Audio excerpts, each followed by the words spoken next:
We're now recording. If I just can remind anyone that is attending by telephone, if you would, please mute your device.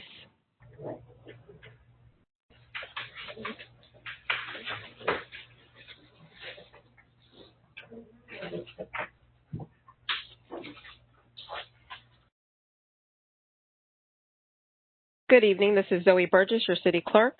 This meeting is being held with a quorum of City of Westlake Council members and Seminole Improvement District board members physically in attendance at the Westlake Council Chambers, 4005 Seminole Pratt Whitney Road.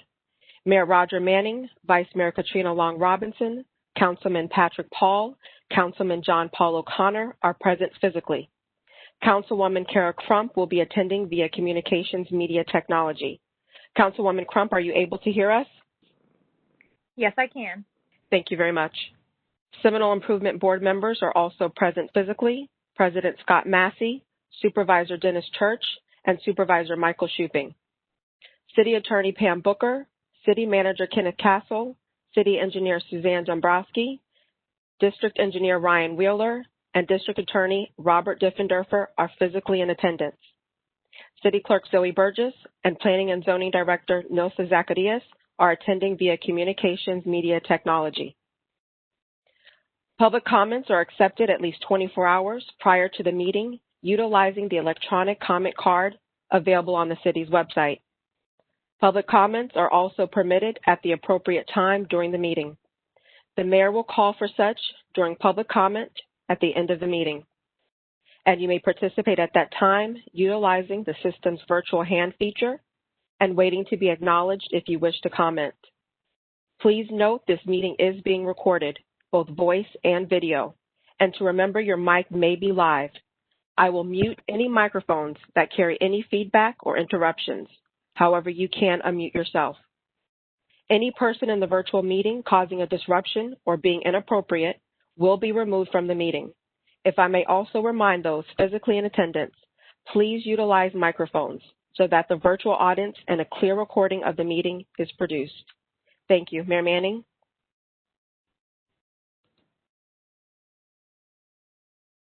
Joint meeting Wednesday, October 7th, 2020 at 6:33 p.m.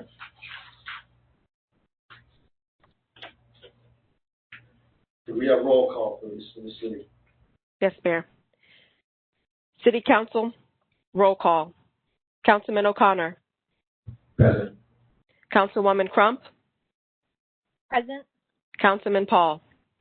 Present. Vice Mayor Long Robinson. Present. Mayor Manning. Present. Seminole Improvement District roll call. President Massey. Present. Supervisor Church. Present. Supervisor Shuping. Present. We have a quorum. Thank you. We stand for the pledge, please.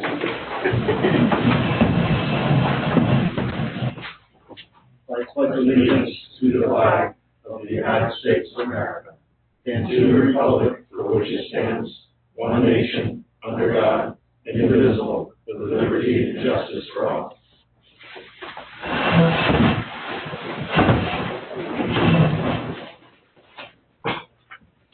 Mr. Massey, would you like to introduce your staff? Yeah, I'd like to, for everyone here that are not out and about, this is the crew that basically handles everything outside the office and inside the office for Seminole Improvement District.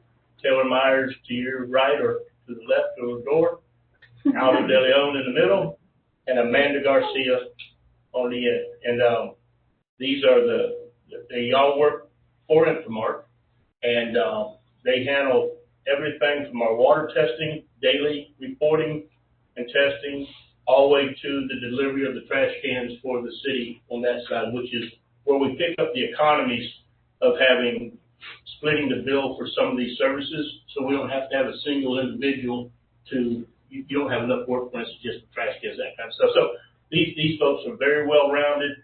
They all three have cross-trained with one another, so we don't have a weak link, and we're very fortunate to have a very good crew. And I just want everyone to meet them and see their faces, so if you see them out and about, these are the folks that are making everything happen. Thank you, Mr. Massey. Thank you. Thank you. Good job.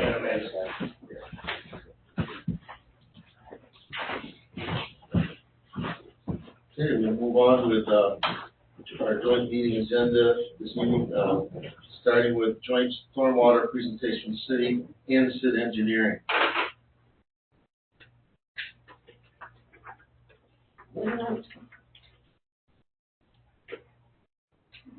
Zoe, are you going to give me control for the presentation?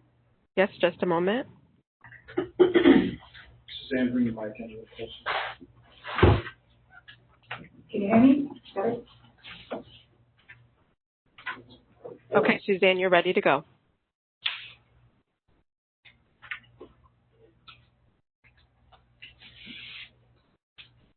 All right.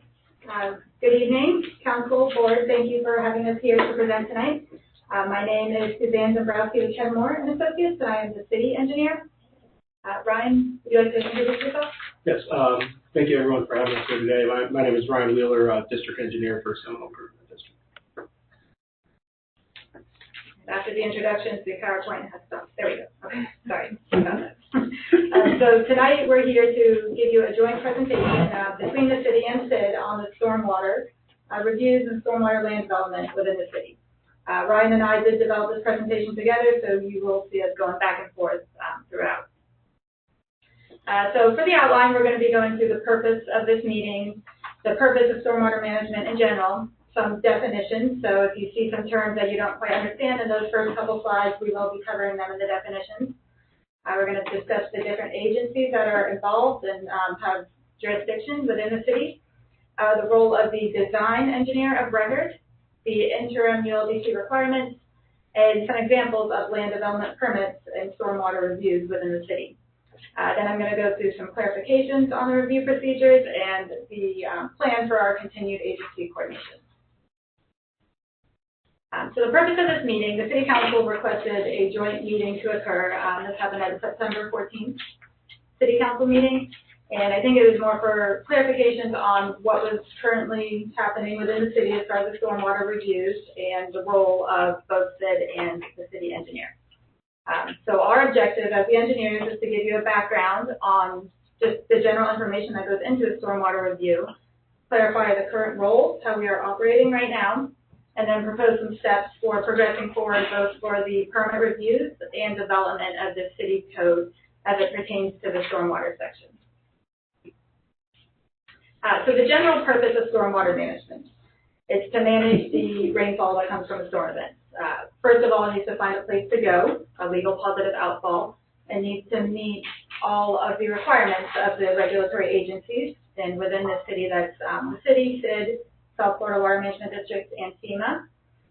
The main goal of stormwater management is flood prevention. Building, parking lots, roads.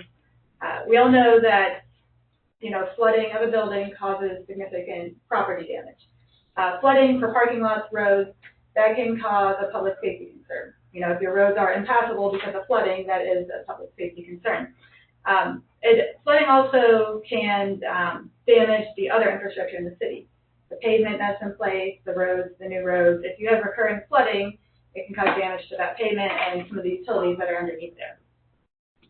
So another component of the stormwater management system is the treatment of the stormwater. So as the storm events happen and the rainfall hits the ground, as it runs through different surfaces, it can pick up different pollutants. So for example, if it's running through the road, it might pick up oil. If it's running through a landscape area, it could pick up fertilizer. So the regulatory agencies do require that the stormwater is treated prior to being discharged to remove some of those pollutants. Here within the city, you're going to see that within your lake system mainly, but there's other areas within each site that actually treat the stormwater as well. And the stormwater is connected all within South Florida. Everything from the city discharges eventually to a canal, which eventually goes to coastal and the ocean. So that's why the regulatory agencies are concerned with what treatment implementations we do here, all the way out here in the city. So thank you, Suzanne.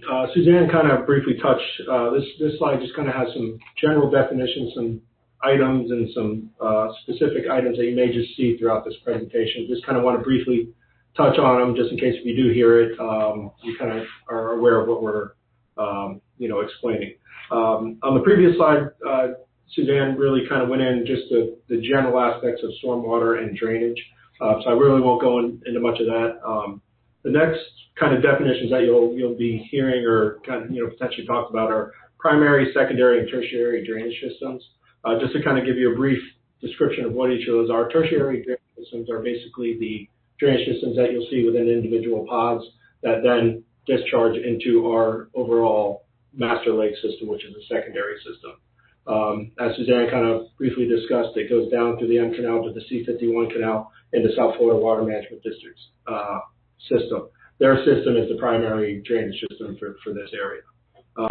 Legal positive outfall is something that you'll hear also. What that is that provides the legal right for any type of development that's within the city or the Seminole Improvement District has the legal right to drain off-site and not have any type of blockage or anything like that would prevent them from not providing the level of service requirements.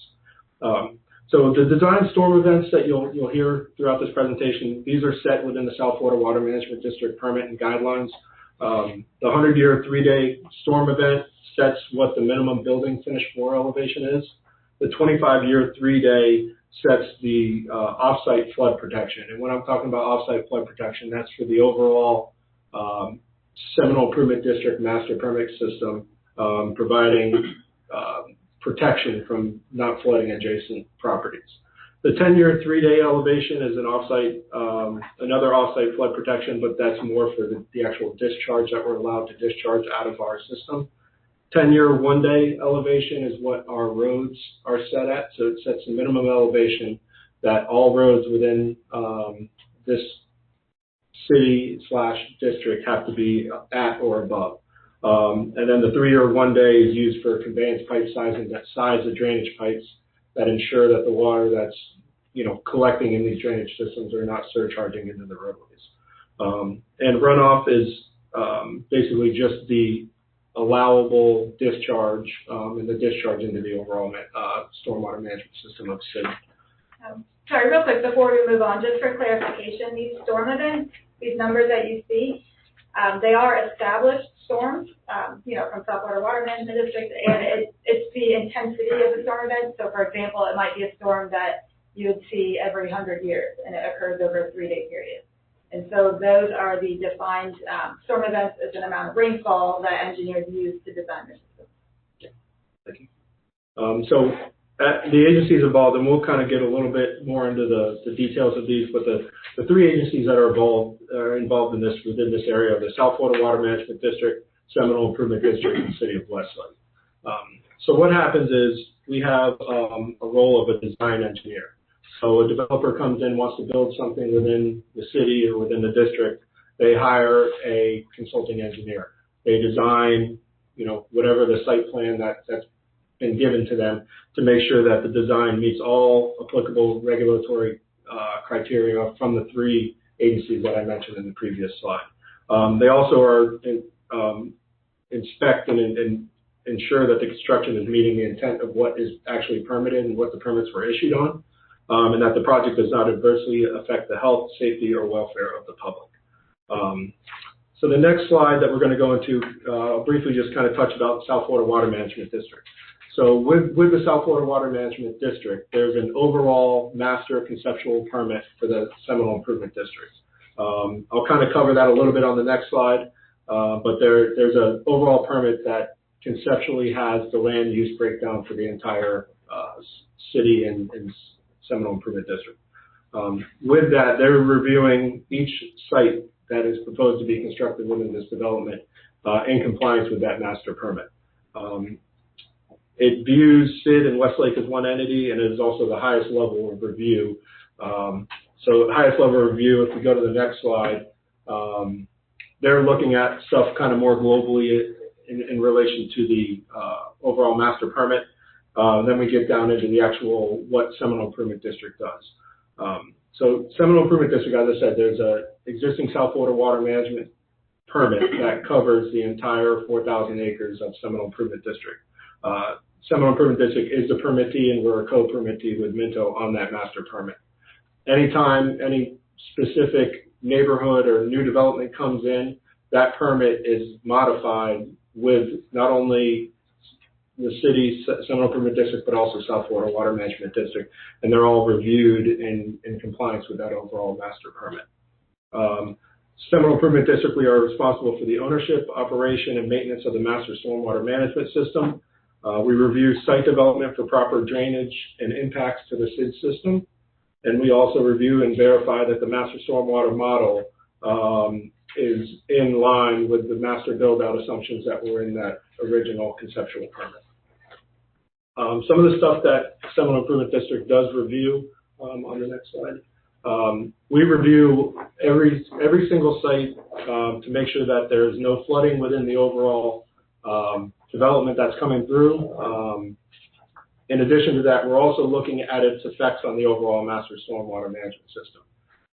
We're also making sure that it maintains all the runoff rates that are established with this existing permit, providing and giving the applicant the conveyance to actually have the rights to legal positive outfall into our system. We also provide long-term maintenance within the areas that we own and maintain. We're also providing the necessary maintenance through construction. So I'm going to pass it on to Susan, who's going to briefly talk about what the city's responsibilities are. Thank you. So from the city's perspective, as it comes to stormwater, we have two different documents that we abide by. The first is the comprehensive plan, and the second is the interim code. So that would be the county code at time of city incorporation. Pertaining to the comprehensive plan, there's tables relating to the drainage level of service standards, and there's also information in the capital improvement and infrastructure elements. So our review, we're trying to make sure that each development that comes in is meeting these levels of service standards for the city. As it pertains to the interim code, this list that you see here is the same list that Ryan just gave you. This is a very abbreviated list of the items that are checked currently in our current adopted code. This list is technically probably 8 pages long within our code, but these are, in general, the topics that are covered. So when we're looking at all these items, we're looking at it from the perspective of each land development permit that comes in, whether it's a road, whether it's a site, and how it can check each one of these boxes that's listed in the city code. So as you can see, we've got a comparison chart of agency responsibilities. There's that list, and we've got checks for the city, we've got checks for SID.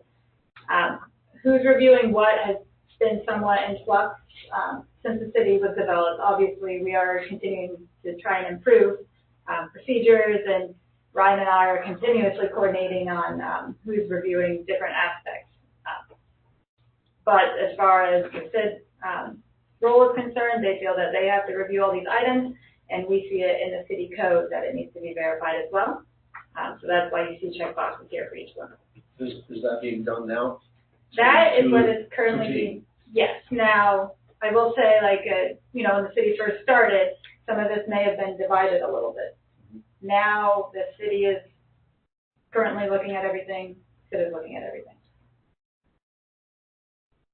So, and that pertains to a land development permit, I'm sorry. If there is something related to the SID system as a whole, we would not check that. So example, if there was some kind of lake modifications between different lake systems, the city doesn't need to check that. That is not part of that land development. If it's a residential pod that comes in, if it's a commercial site, we do feel that we need to check all those boxes for water. So when you say SID and the city are checking all these things at the same time, what is the legal obligation for the city and SID? So I don't know if I'm the person to answer that question. I think that's better for the city and the SID attorney to respond to. Do you want to interject now, or do you want to finish up first and then? Let's do it now. No. Oh, go ahead. Thank you, Councilman Paul. The city's obligations, we walked through some of that at the prior meeting as well in the PowerPoint presentation I provided to you guys. Those obligations are under Florida statutes, Chapter 163. Those obligations are, as Suzanne has pointed out, in our comprehensive plan. So those are two of the areas where the city is obligated to make sure the stormwater criteria is reviewed. It's also in the interim code, which is the county. The city has an obligation to make sure that those are the regulations we're applying until we adopt our own, which are the conversations we've had around Chapter 5. From our perspective, I think when you go back and look at both the charter and the interlocal agreement that have been entered into between these two bodies, I disagree with the city attorney about what the city's role for review in that case is. They certainly have comprehensive plan standards that needs to be maintained. There's a level of service that needs to be maintained, but that doesn't mean that the city has to do it. The accomplishment of those objectives and those goals in the comp plan is done through SID, and the comp plan is drawn to have SID do it. So I guess it's then the part where we go back to city engineers to, I guess that's where we're questioning the reliability of whatever SID provides or city provides. Is there any reason on the city side to think that whatever SID provides is not accurate or? So from a perspective of an engineer, we're licensed by the state. And if another engineer is licensed by the state, it's not up for me to question any type of qualification. If they have a license, that is their qualification given by the state. Now, as far as interpretation of the interlocal and who is doing what, that would be up for us to get direction on as the engineer. And I would say on the aspect of Seminole Improvement District, as the owner and operator of the overall stormwater management system, we're reviewing all these aspects, in relation to all the different codes and the level of service requirements that are in the comp plan, because we are the ones that are ultimately responsible for the, ensuring everything meets all those guidelines. If I could interject for a quick moment, this might be a question for Ken, because I'm a numbers guy. What's it costing the city to review all this that's already been reviewed, or it seems that it's already been reviewed? I have not done a comparison at this point in time. Is that something we can work on? Yes, we can do that. Can I ask a question? So the A, B, and C agenda items, there's full presentations and discussion of who thinks who is responsible. Well, maybe we ought to let them spell it out, and then we can have the debate.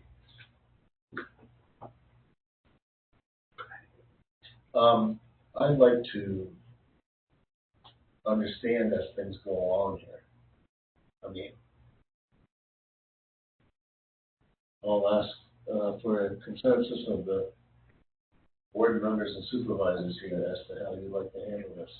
Well, I would say I understand it very well. I know you do. Because I'm sure you do probably. probably. So we'll let from Sid's standpoint, from my standpoint, we are reviewing. We're reviewing everything down to C-51 in our discharge building, which is outside of the city, which is ultimately the master discharge for this entire facility, which lays outside of the city. So we're so focused on it all the time. Legal positive outfall for every single piece that's going on. We're reviewing from the plats all the way through. Ryan has to dig in and go through everything. And so from our viewpoint, we've got to. I mean, this is our system. We're obligated to do so. So in my eyes, just stand back. The city can do as they feel, but I don't understand if we have an electrical issue we want to work on. Ryan is our engineer. He would hire an electrical engineer to come in. He could review. He would sign off, and that is his goal. He'd sign off with it with his engineering license. He stamps it. So Ryan wouldn't go back then and pick apart his review because it's done.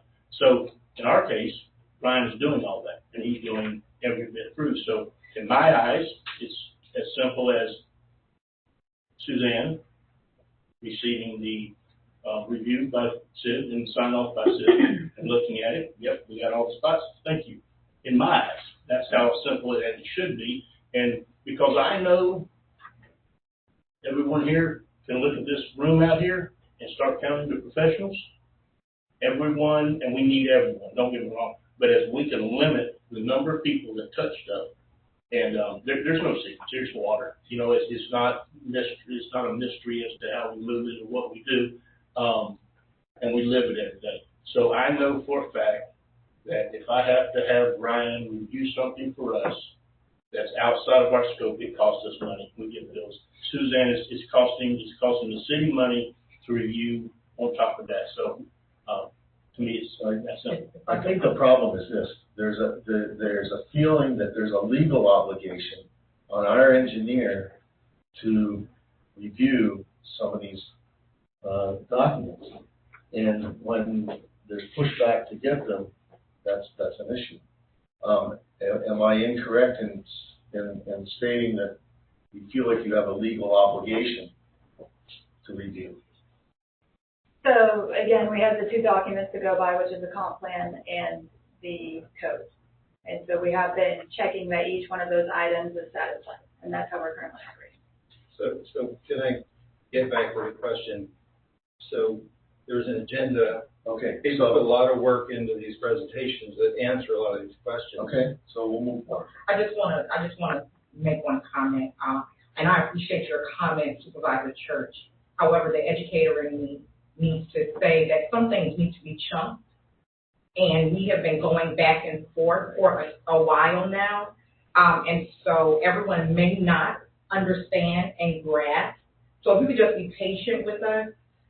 Some of us on the council, we do have 2 new council members, and so this is overwhelming for some. So if we could, if need be, that some of the information needs to be chunked so that people can process as we go along, I'm going to ask that you please just be patient with us so we can do that, because we want to get this over with so we can move on and move forward with the city at this point.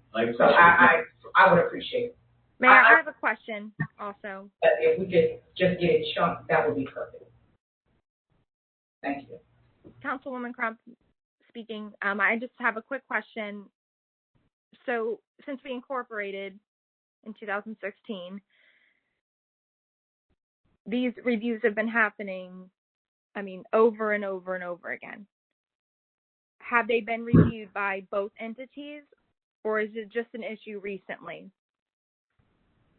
So starting off, when we first came in here as a city engineers and we started reviewing, we met with Sid, with the city manager, city attorney, everyone within the room. We were trying to decide who does what, and we came up with a distinction as far as the type of land that was being developed for those reviews. And then as we started going through the process, it can't always be that clear. Like, just because you're developing a site, you have to take into account the conditions that are in the road to understand what's going on in the site.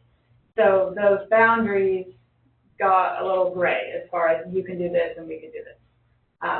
As of late, just recently, the past 6 months or so. Right. And so that's why it's been coming up now and not before. Okay. Again, we just want to, check all these boxes that everything has been reviewed, and it's not as clear cut as you can do roads and you can do sites. That didn't quite work out. Okay.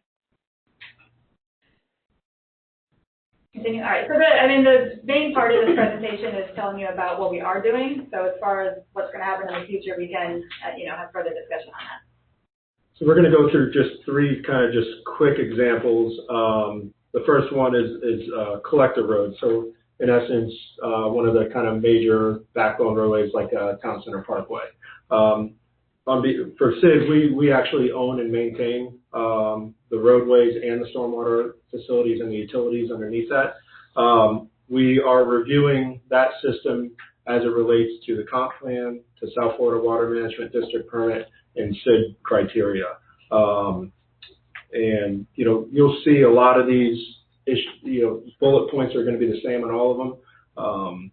So I'll just kind of, just briefly go over it. So like I said, we own and maintain the roads and stormwater facilities. We review that the system has capacity for current and future development as it relates to the master permit. We review the street drainage to make sure that it meets SID criteria, and we review with that the storm elevations and the pipe sizing calculations that go along accompany that. So, and then on the city side, So on the city side, part of our review is making sure that there's no adverse impacts to the surrounding properties. On the sides of these roads, you might see, these large berms, and if those are placed in the wrong spot, if they're at the wrong elevation, they could cause some issues with the private properties. So we are reviewing that. We understand the system is all linked as a whole, but we don't want to introduce, the road drainage into a residential lot, for example.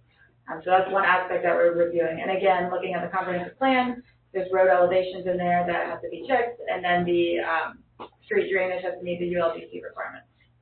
And just as Suzanne, on the next one here, just as Suzanne was saying, kind of more on the residential portion and looking at the lots, we're looking at the land use breakdowns and everything, that all the different aspects of the site as it relates to all the different agencies that we spoke with. The city's more focused on the ground lot drainage, that type of stuff. That's also stuff that we're reviewing, but that is something that the city also reviews as it relates to within the residential pod. So the residential pod would be something like the hammocks or the meadows, or some of the other ones that are going on. So just as the same one as the collector road, and the next example, we're reviewing the proposed design for conformance with the overall South Florida water management permit, SIG criteria, and also the level of services that are stated in the comp plan. From the city perspective, like Ryan said, we're making sure that each lot drains, so all the water goes away from the houses that are installed. There's no water getting stuck in between the houses. Everything has to drain either towards the street or towards backyard drains. And that gets reviewed in the land development stage and also during building permits. So the building permits get passed through the engineering department for each specific lot to look at that as well. We review the building and road elevations against the comprehensive plan requirements, and then the street drainage for local roads, that 3-year, 1-day storm event, which is the code requirement. And so the next development, it kind of leads into what Suzanne was talking about, kind of from the beginning of when everybody was kind of sitting down, some kind of gray areas. It seems to kind of come up on some of these commercial commercial sites. So in essence, the commercial site would be something like the amenity center, the tax collector site, the emergency center. So with that, same as before, we're reviewing it in regards to all three different agencies. We're also reviewing the quantity and quality of the discharge into the SID system. Commercial sites are provided to require pre-treatment before it discharges into our system, so we're reviewing the drainage systems to make sure that those pre-treatment requirements are being provided. And just as the same, we're reviewing the street and parking elevations to make sure they're meeting the comp plan and South Florida water management permit. So from the city side, again, we're making sure that there is positive outfall from the site, so there's somewhere for the stormwater to go. Reviewing the building elevations, road elevations, and the parking lot elevations against the comprehensive plan. And from our perspective, we're just trying to ensure the safety of the development. There are engineers that could come in and develop something poorly, where even if they are part of the city's master system, if they design their interior items poorly, the water can't get out the right way. So we are looking for that. And then we do look at the ULDC requirements for the minor roads, if there's any within the commercial site, and then the parking lots.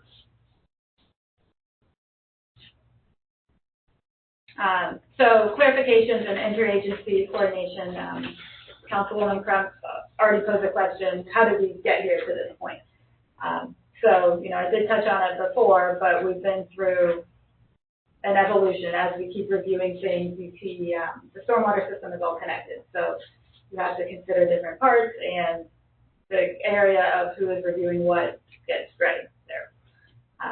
We also had a clarification on the comprehensive plan. There was a way that the city was interpreting a level of service standard, and it was being interpreted differently by SID and by the applicants, and we did coordinate on that so that we could all come into agreement with what standard had to be implemented for, this was pertaining to the roads, the local roads and parking lots. So we did clarify that and get through on that. So our next steps, and this is just from the engineering perspective, how we think that we can proceed. Our first step is that Ryan and I said in the city need to agree on all the design components that should be reviewed. So whether an application comes into the city or into SID, as it relates to stormwater, we want to have one list that we feel that the applicant should be, design standards for them. We think we're pretty much there on that part. We're in agreement with that. Next, we want to agree on the required documentation to show that you are meeting those standards. And we are working on that, and we will get there. We have some more discussions on it, but we will get there. We're confident. You get into areas when you see things that say prevent flooding. There's a lot of ways to demonstrate prevent flooding. So it's just the two of us making sure that we're in agreement with how that applicant would demonstrate that and what they would provide. After that or before that, we need to just determine the responsible entity for doing those reviews. And then we do have a follow-up meeting scheduled for October 19th. We already had sort of a pre-meeting before this joint meeting so that we could, start this presentation and get into an agreement. So we do have a follow-up. So that is the end of our presentation right now. So if there's any questions from us, if you have the answer. Yeah, the slide before the last one, you said you had recently come into agreement on what exactly, from a technical standpoint, maybe I'm paraphrasing, a technical agreement on what the comp plan requires, and our district engineer is fully on board with how that's being interpreted? Yeah, so not to get too technical, but the comp plan basically it was a difference of interpretation because it was kind of vague in nature. In our mind, the comp plan basically set the elevations for parking lots, roads, and perimeter berms and stuff that are set within the South Florida permit. Just matched the district permit. Correct, and it matched the level of service requirements. That's more of a global aspect of the entire stormwater management system, where the portion of the code that they were looking at, in our minds, was focusing on individual sites, which was not intent of the overall level of service of the master system. So we agree. So in the comp plan, there is a table 1 and a table 2, right? And they both give level of service standards. Through this coordination, it's been determined that table 1 is actually data that was used to develop the numbers that are in table 2.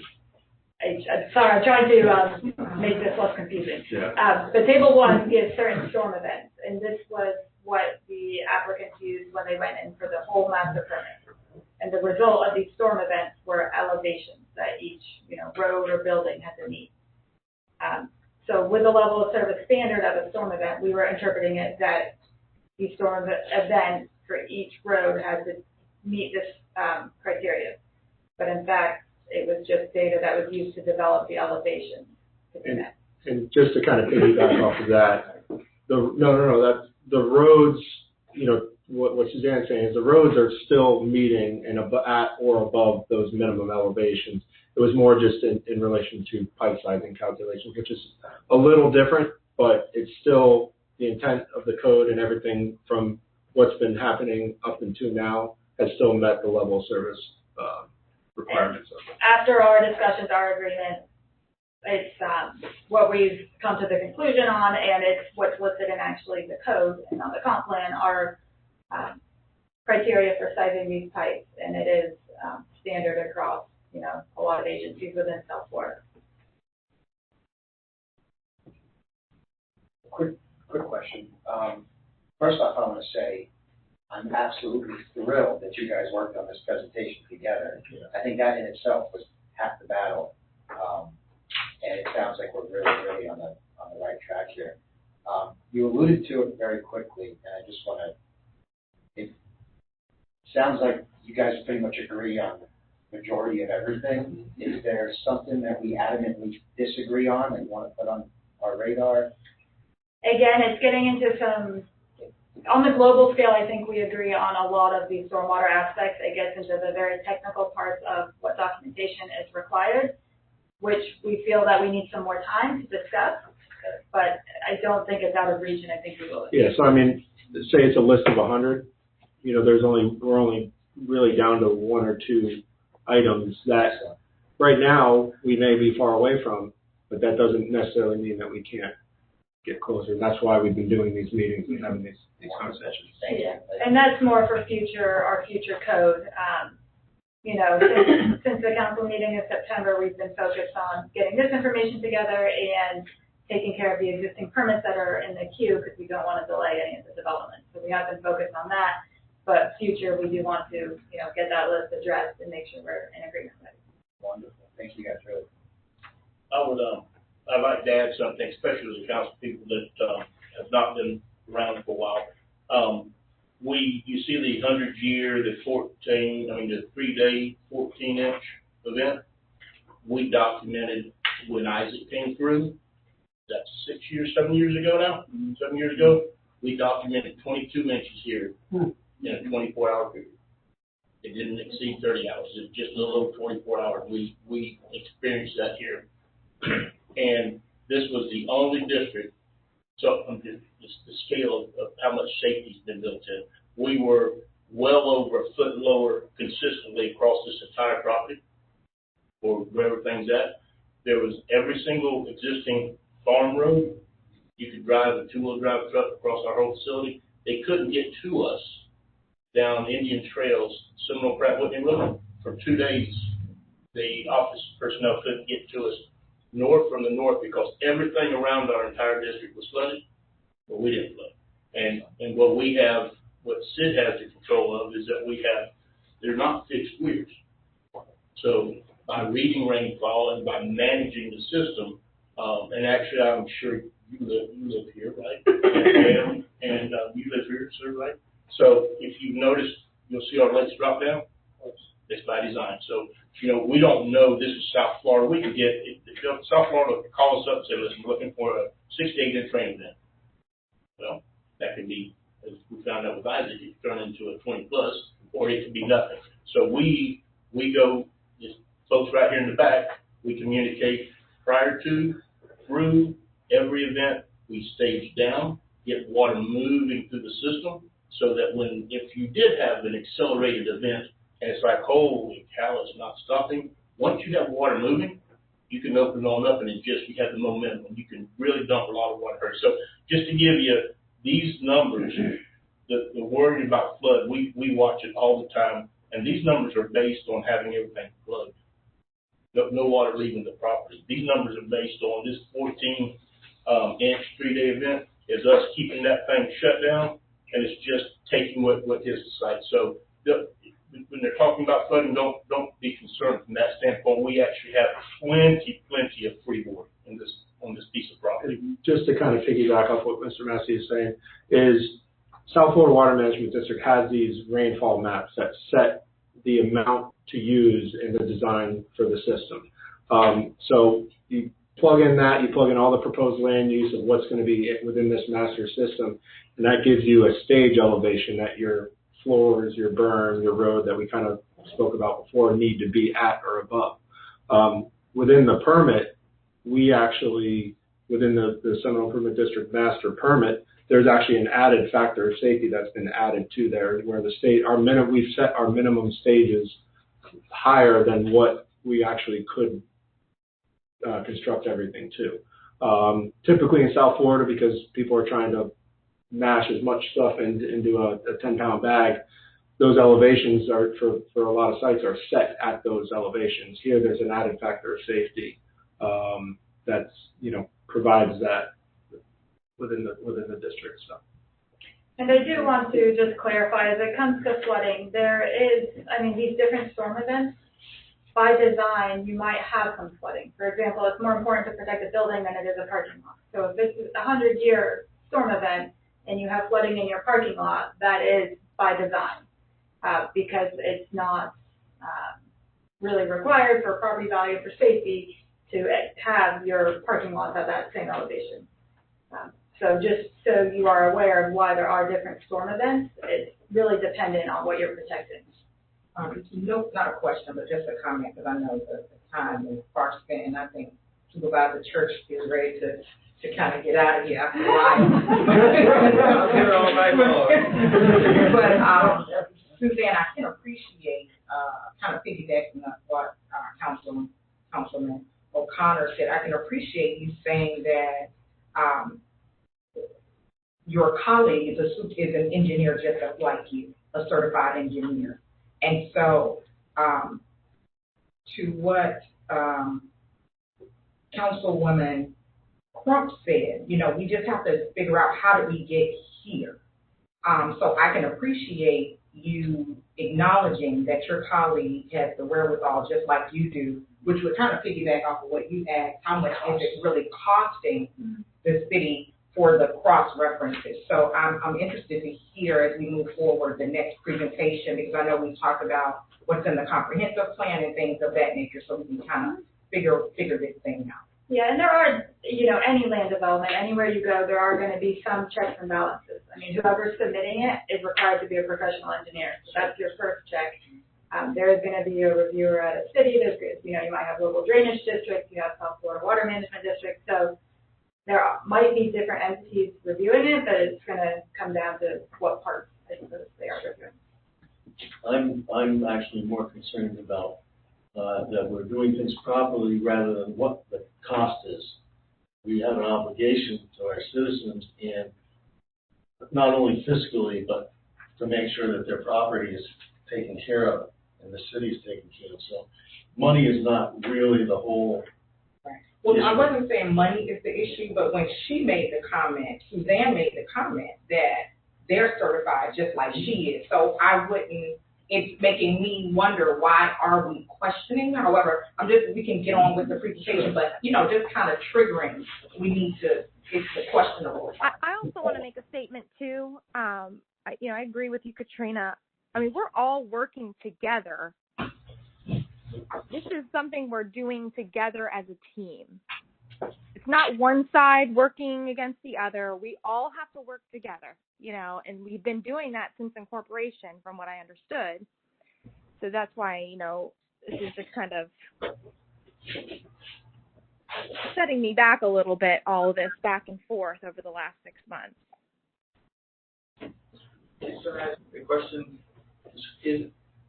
Are the individual neighborhoods and commercial site plans, do they go back to the Water Management District for review also? Yeah, so each individual one will go in as a modification submittal to the overall 4,000-acre conceptual master permit. And what that does is it just updates it, because, say the hammocks was assuming 45% building, 30% roads, and 25%, I hope I got my math right there, green area, where in actuality it may end up being 50, so that goes through and updates the master permit as each individual permit goes through. It's a requirement to get that permit in South Florida. It's sort of like a piggy bank, and every time you're taking some out of it, and they want to make sure that you're not overdrawing. And that's a lot of what the district is looking for. Are they actually reviewing it, or are they just plugging the data in? It's both. I mean, they're reviewing it, because they're the ones that are ultimately responsible for what, they're the primary drainage system for this whole, for the basically Orlando South. So, they are reviewing that. It's just when it gets to our level, because it's our system owned and maintained, we have to, provide additional checks, additional items that we're going through and checking and making sure are fine for the residents. So the South Florida Water Management District, when they review it, they're going to be looking almost at like the city and SID as like a big bowl, and you're putting more stuff in that bowl, and they want to make sure it's not overflowing and impacting everyone else. When you get into like a parking lot on a commercial site, they're not going to verify that that catch basin isn't flooding. So they don't get quite into that detail because they're considering it all one system in a master permit. Thank you. Then they're relying on Ryan's and the applicant's engineers to certify the fact that it's not going to overflow that bowl, correct? Well, they're checking it as the big bowl, as right. the city and SID, and the applicant, Sid, has to provide the calculations and backup that that bowl is not overflowing. So they're just happening. Yes, which is happening, correct. Do we have any further questions, engineers? Okay, let's move on to, thank you very much for your presentation. Move on to the city intergovernmental relations and areas of responsibility and authority. Right, Mr. Mayor, and as was originally set up at the last meeting for this was to discuss those areas between the boards. The city does not have any additional presentation other than what was done at the September 14th meeting for you all, but Seminole Improvement District Council does have a presentation from their perspective as well. Thank you.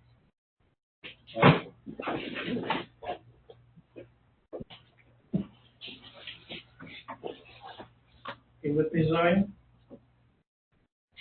I am here. Let me just get back to the beginning. There you are.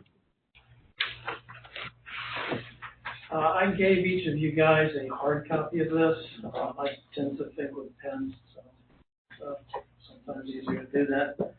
And this copy has page numbers on it. It was apparent, at least to me, from the last time I talked to you guys back in May, that we were perhaps assuming a greater level of knowledge about SID than some of you had. Y'all have, at the city, you've got 3 board members who weren't here at the beginning. And for SID, we've got 2 board members who weren't here at the beginning. When I say the beginning, I mean pre-incorporation, pre-even thinking about incorporation. So I put the presentation together to set a little context around that from the point of view of the water control plan, since as you'll see through this presentation, the water control plan is sort of the Bible for SID. It is the facilities plan. It is our capital improvements plan. It is your capital improvements plan. It is the single plan which governs the infrastructure which goes on here. So I thought approaching it from that direction would help illuminate the relationships and how this came to be. Page 2, Zoe. SID, and I shouldn't assume everybody knows this, is a special district. A special district is a government. A special district is defined in Florida statutes as a unit of local government created for a special purpose, as opposed to what you guys are as a city, a general purpose government. It operates within a limited geographic boundary, and in the case of SID, was created by the legislature. Next slide. So there is an office within the Department of Economic Opportunity, the Special Districts Office. They create something called the Special Districts Handbook. It's an excellent guide if you can't sleep to figure out some information about special districts. But there's a lot of them. There are very many different types. There's like 1,750 of them. There are far more special districts in Florida than there are general purpose governments. And special districts have a unique space within Florida government. And they've been around since as long as the state has been around. They are characterized in 2 ways, independent or dependent. Next slide, Zoe. SID is an independent district. And an independent district has independent authority from the legislature. It is not reliant on a general purpose government, a county or a municipality, for its board members or its budget. Dependent districts are, you might think of an MSTU, an MSBU, something which is more or less like a department under a general purpose government. SID has a 3-member board. They serve staggered 3-year terms. They're elected by the landowners at the annual landowners meeting in June. They take an oath of office to honestly, faithfully, and impartially perform their duties of office. We have the same public. SID and the city are coextensive. Your public is our public is your public. As Scott was saying, we worry a lot about drainage. We'll talk a little bit about that in a minute. But we're doing that not because used to be we had orange trees to protect. We're past that now. We have an urban plan here. So that is the focus of what SID is doing. Next page, Charlie. So they're units of local special purpose government, and they are similar to cities and counties, and they're more alike than they are different, frankly. This is from the Special Districts Handbook.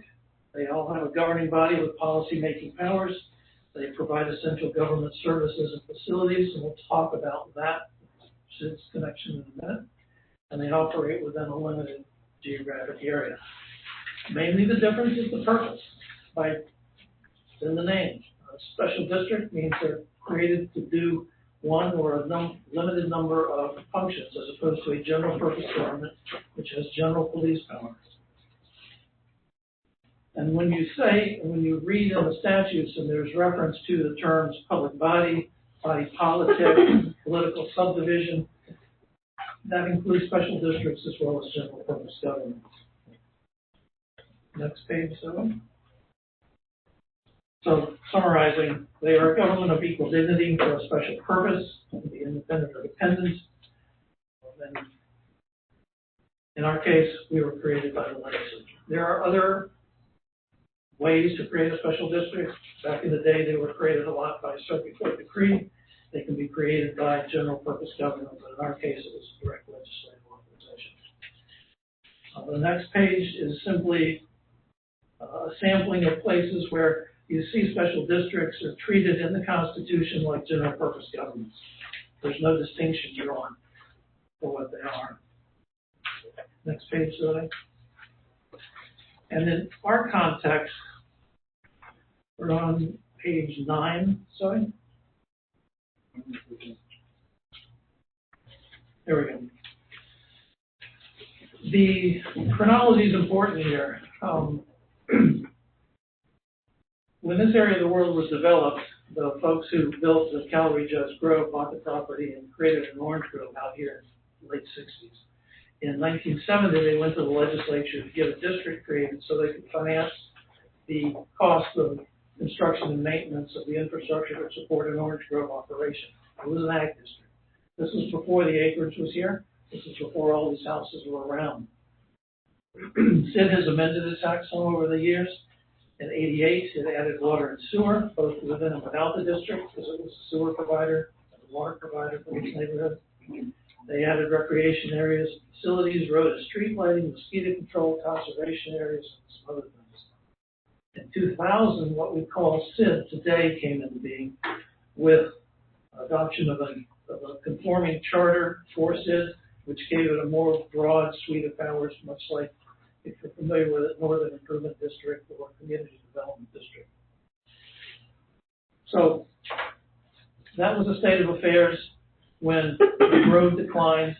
The Grove owners sold. Minto bought the property in 2013. As soon as Minto bought the property, they embarked on the process of getting a comp plan amendment and development orders for the development you know today. And that took about a year. In October 2014, they got those development orders, and then SID had to react to that. Recall, SID was an ag district. Its water control plan, its whole reason to be was to create the infrastructure for orange grove. That was no longer sufficient when you have a land use plan, an approved land use plan for an urban development. So following the adoption of the Minto development orders, SID went and amended its water control plans to conform to that. That is, to put in place the mechanism to support the infrastructure necessary to build the plan that Minto had approved. That's what SID does. The infrastructure follows the land use. SID didn't go and create, for example, the infrastructure for an urban area while it was an orange grove. It simply didn't have the power to do that. That wouldn't be what it was about. So from a chronology point of view, it's important. SID has power under its legislation. Minto got land use approval. SID conformed its plan to support that land use approval. And they did that. They amended their water control plan in 2015. At the time, there was an effort for conversion of SID to a municipality, taking advantage of the municipal conversion process statute. So SID had amended its water control plan to support the development, and then this area converted to municipality. So at the time you became a municipality, you had already an approved land use plan for essentially 100% of the land area in the district. Following incorporation, where a charter was approved, the district and the city entered into an interlocal agreement to give effect to the charter. We'll talk about that in a minute. And then following that, your comprehensive plan was adopted, which recognized both that charter and that interlocal agreement. Next page, Zoe. So this city was the first city in Florida, and as far as I know, the only city so far in Florida to be created by that special district municipal conversion process. Next page, Zoe. The charter provisions for the city, and this is important, and we've talked about this before, it bears on this issue, contemplates that SID is going to continue doing those infrastructure things that SID did before incorporation until some date, and this is 30 years in the future, or unless earlier agreed. SID was drawn to support the land use plan, which is essentially the land use plan of the city of Westlake. So that's what it's there for. Provisions of 13F and 13G in the charter deal with this issue that we've been talking about why should we have more than one entity doing the same thing? Because SID is formed for and operates exclusively to provide infrastructure, the charter provides that the city shall not do those things, functions, or services being performed or provided by SID. The charter further goes on to say the city won't adopt an ordinance governing an activity subject to review by a state or federal regulator. The words in there are important. Shall not. It's a mandatory term. It means shall. It doesn't mean may. It doesn't mean if you feel like it. It means it's mandatory. It's compulsory. It's not discretionary. Next page, though. And this is language straight out of SID's Enabling Act. And this is the reason that these districts exist, for the purpose of providing public infrastructure and services. Next page, though. And I don't need to go through all of these. I'll just scan through briefly. This one deals with the ability to acquire property. And as you know, SID does acquire property, owns a lot of property, advances from the developer, and still have an underlying pattern of sort of rectilinear pattern of easements and roads to the district. Next page, Zoe. To do roads, to borrow money, I mean, to do all of the what you would consider the necessary components of a modern roadway system. Page 15 now, Zoe. So how does SID go about doing that? What is it authorized to do? How does it know when it's confronted with an issue whether or not it can spend money or time doing something like that? And that's what the water control plan tells us. That's where the water control plan issue comes in. This is a definition out of the Florida statutes that tells you what that water control plan is. And it's an archaic term, water control plan. These were historically farm districts, drainage districts. So the only purpose for which they exist was to deal with water. In South Florida, that's mainly what people did. So that term has survived, but that term means more than just water control plan. So don't think of it that way. It means the operational document that describes everything, activities and improvements to be conducted. So not only does it prescribe and show what it can do, but conversely, SID does not have the power to do something which is not in its water control plan. That is, if somebody wants us to do something which isn't infrastructure to support the land development plan here, or it's not described in our water control plan, we can't do it. You know, there's, and we'll talk about it in a second, there's the ability to change the water control plan.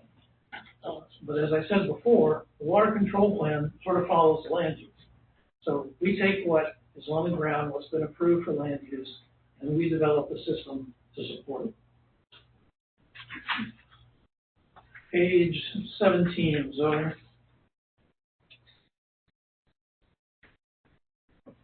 So there's a provision in the statute about, how to go about creating and amending them.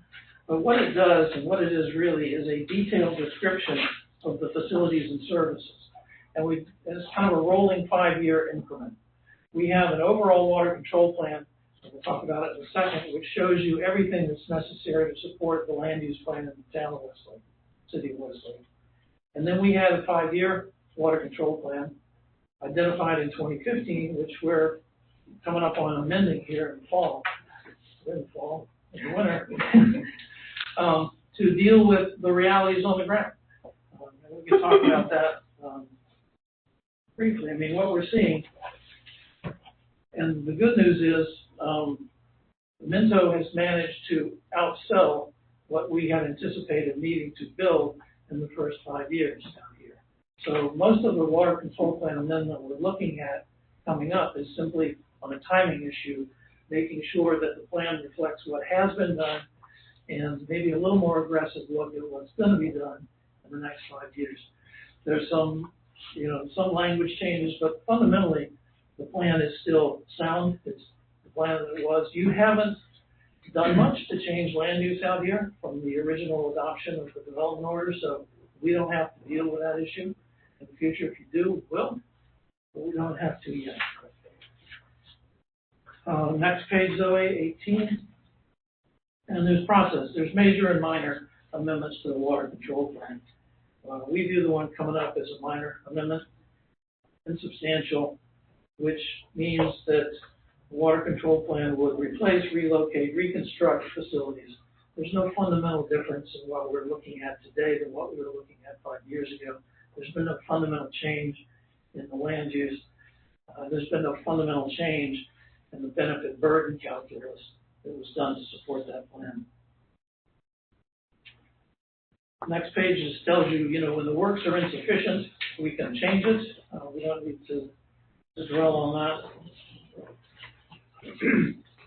Going back to how this water control plan relates to the existing project. On page 20, Zoe. When the county was in the process of approving this project, the county wasn't really in the business of providing much service out here. They were contemplating that SID would be the entity that would support the infrastructure necessary for that plan. And what you've got here is a quote from the staff report. The next page is the land use plan, which was approved, that we are supporting. The next page, Zoe, reflects the two instruments which were necessary for us to do to support that plan. We had a water control plan, 7th amended, done in October 2015, and a supporting engineer's report, which the engineer's report is intended to look at the improvements necessary, look at the value of the land, and make a determination that the improvements do more benefit to the land than the cost of the assessments necessary to make those improvements. So it's a balancing act. I won't spend a lot of time on these next few. This is sort of some detail on some of the disparate elements that are in the water control plan, but for example, the next page, 23, deals with roads. Page 24 shows you the ultimate road build-out plan for SID and for the city. The next page, 25, shows you the sort of level of detail that goes into the thinking. When you're looking at a plan like you saw for that, the engineers sit down and they say, how many lane miles of this kind of road do I need, that kind of road? They spec it out, they price it out, they test that. They make a plan as though they're designing the entire city, and they've got to have good numbers to do it. Next page, Zoe, page 26.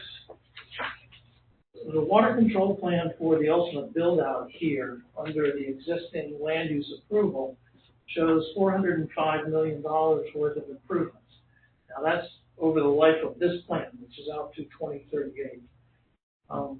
That's how much water, sewer, drainage, earthwork, parks, everything else they contemplated. Obviously, you can't do all of that quickly.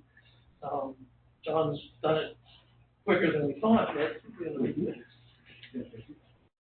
but that's Because that's the basis for the calculation that was done for the engineer's report for the water control plan. Next page, 27, identifies that SID will operate and maintain all of those capital improvements. I mean, that's what it exists for. Next page, 28. And it does that through a number of different ways. It does it through developer contributions, through debt financing. It can do it with GO bonds, general obligation bonds, and revenue bonds. To date, we haven't had to do any bonding. We're thinking about it now for additional reuse tank out here and relocation of the SID, public works buildings and that sort of stuff. But we haven't had to do any bonding. So it's been mainly developer contributions and maintained through assessments. Next page. The non-revenue producing infrastructure, that is anything other than water, sewer, wastewater, water, sewer, and reuse water, could be handled through geo bonding, and that's what that $331 million number is, although we haven't had to go there. And the following page, page 30, just shows you the revenue that would attach if they were doing revenue bonding for the water, sewer, the enterprise funds. facilities. The next few pages shows you the level of detail that the planning has taken to do a number of these different infrastructure modalities. Page 31 is potable water system. Page 32, sanitary sewer system. Page 33 shows you the irrigation system. 34, the roadway plan. 35 shows you the current ownership pattern of the roadways in these districts, the ones that have been built. And page 36, I think back to the points you were making earlier, Scott, we have the best level of service for drainage in this part of the world. Because we have the ability to open those gates, and what are they, 84s? Yes. And we got four. Yeah.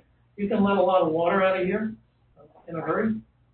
And as you said, after Isaac, the day after Isaac, you could drive around the roads here. You had to get a boat in here to do it, but you could drive around the road. We have 2 inches a day allowable discharge over the entire site on peak. That is while it's raining. Around us, Indian Trail, which they've flooded for weeks and weeks, has a 1/4 inch a day off peak. They could not let water out until the C-51 went down. So we have not much concern from an operational point of view about being able to keep the place dry. Can I ask a question? So the upfalls, yeah, we can dump all this water out. Is there ever a concern that the canals we're dumping out into can't take it? We are weighing the elevation change from the north of the property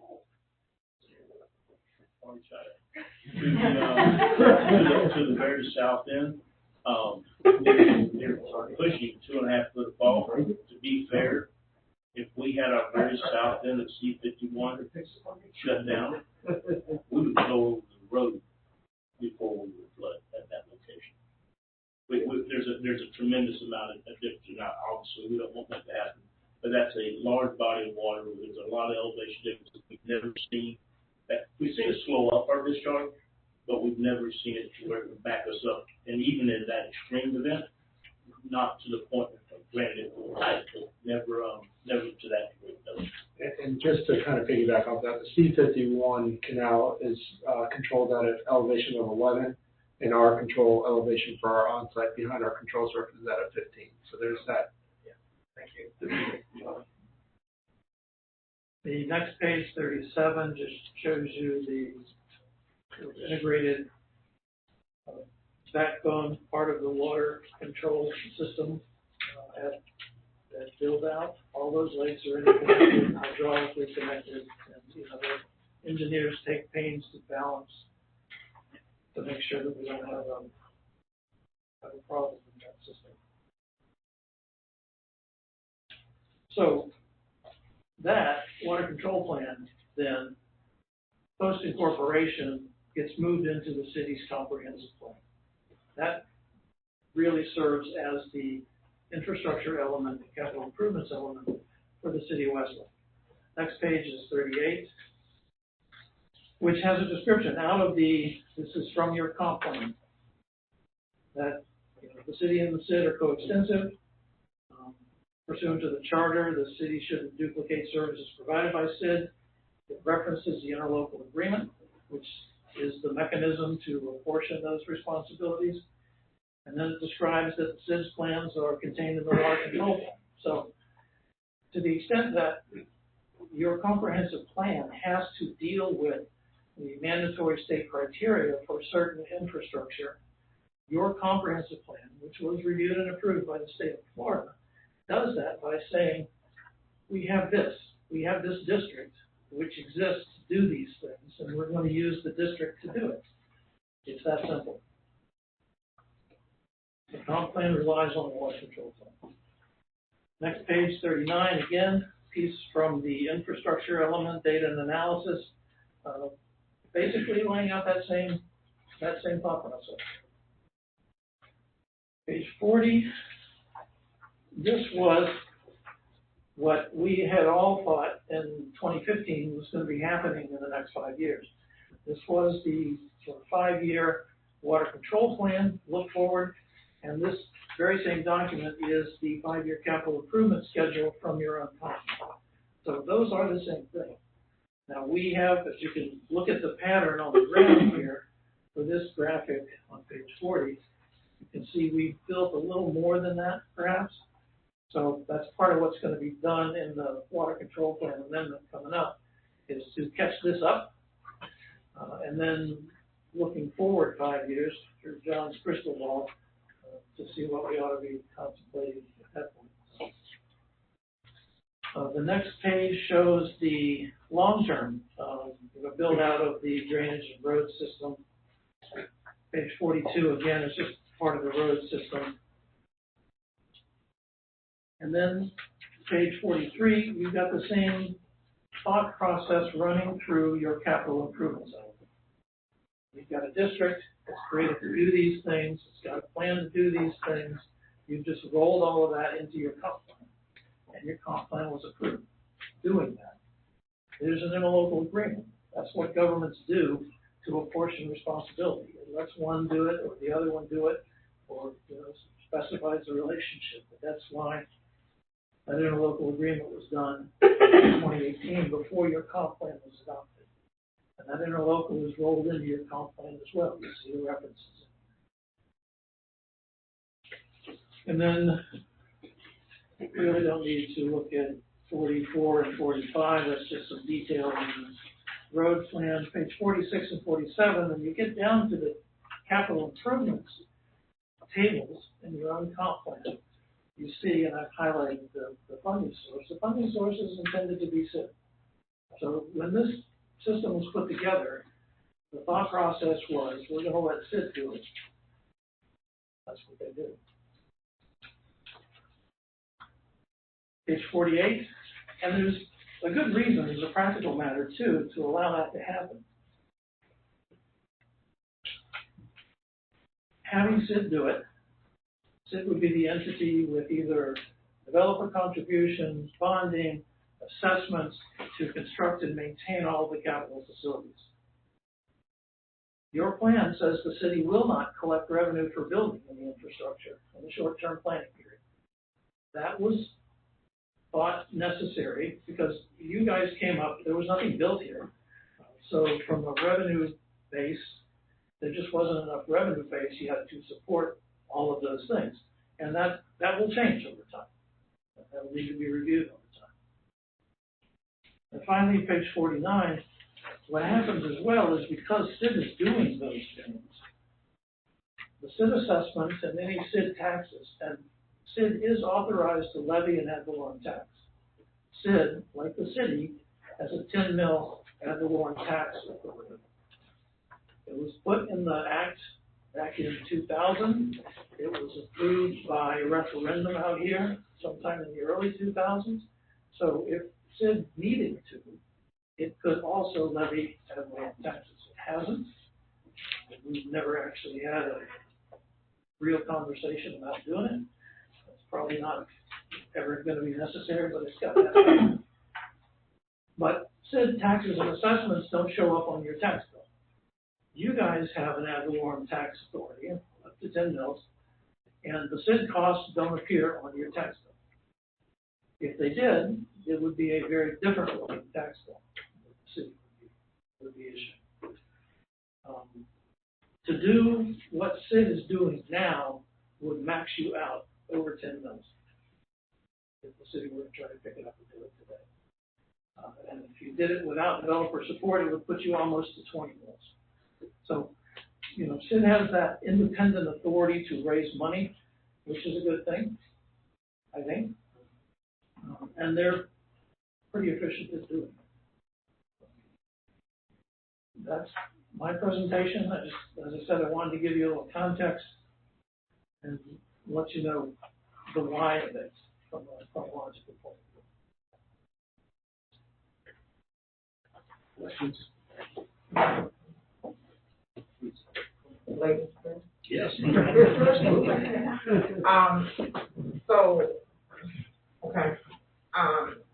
Several weeks ago, we received a PowerPoint talking from Rick DeLorme, I believe, and our city attorney, stating that that not only could the city involve itself in the stormwater management, but it has to. I believe you were here for that presentation, correct? I was not here for the presentation. Okay. I've seen the presentation. You have seen the presentation, okay. And I'm sorry, I'm totally listening.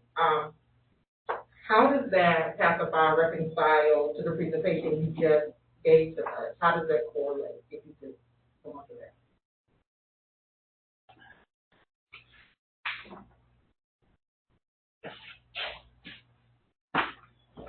Hold on. It doesn't.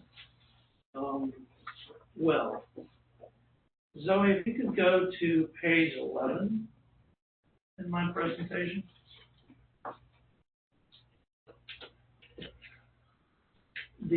Just a moment.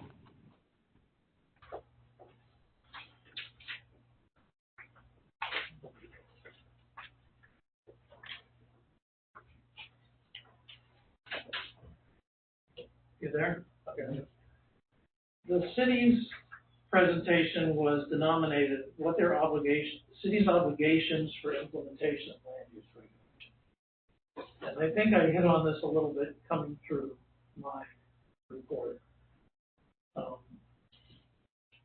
The city discharges that obligation pursuant to charter through its interlocal agreement with SID. The city doesn't have to do it itself. And the presentation, I think, that you saw is incomplete. I think it is not correct because of omissions. And they're this. When you look through the presentation that was given to you, there's not a single reference in it to the charter. There's not a single reference in it to the interlocal agreement. So the analysis, I don't know how you can have an analysis of what the city's obligations are supposed to be if you're not talking about the charter and you're not talking about the interlocal agreement, because that's where this responsibility is covered. So if you have an analysis which doesn't include those things, it's incomplete. And because it is incomplete, by failing to deal with the fundamental governing documents for the city, it's inaccurate. So if it's incomplete and it's inaccurate, then it's misleading, because you can't get to the conclusions drawn in that presentation without something giving respect to the charter and the interlocal agreement. We've seen, and I've pointed you to a bunch of places in your own comp plan, where you rely on SID through its water control plan, through the interlocal agreement, to do these things. And there's some important pieces, I think, of the interlocal agreement that we really haven't talked about, but that bear on this issue. Section 18 of the interlocal agreement deals with permitting and plan review. Sound familiar? SID shall have the exclusive authority to set requirements and standards, review, approve, and issue permits for the facilities described in the Water Control Act. Section 8 of the interlocal, the title of that section says the Water Control Plan is controlling. So this, and we're actually preparing a written response to the presentation you were given. I'm just giving you the sort of headline view of it. I'm giving you the ultimate conclusions, but it will be supported with further analysis. The conclusion is, if your charter says you won't duplicate services or functions being done by SID, your interlocal agreement says SID is the exclusive provider. If in fact the Intergovernmental Coordination Statute in Florida says one of the reasons why people do this is so that one or more parties to the agreement can agree to provide all or part of the services set out there. If you've got those things, and your own comprehensive plan already says, we're looking to SID. The SID plan is our plan. Our plan is the SID plan. That's the answer. The city doesn't have to go out separately to do it. And the authorities cited in the presentation given to you are simply beside the point, because you're not dealing with the fundamental organizing documents for the city. That's our conclusion. That's my conclusion. So I think that, to your question, Councilwoman, I can't reconcile it because I think that presentation is flawed. So to the presentation we received, you feel as though it's an incomplete presentation because we didn't have all information. It is incomplete. It is incorrect. It is deficient in what it leaves out. Yes. So I think Attorney Booker is also, I hopefully I'm going to hear what you have to say to that. I see it's farther down.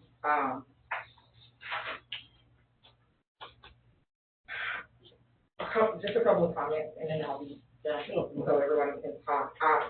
Here's my concern with this. Us having these meetings, and that's why I want to hear from Attorney Booker. But us having these meetings, it seems as though we are kind of going around in circles. And so by us doing that, it prevents us moving forward in the city. Thank God homes are selling, right? However, we know constituents want commercial.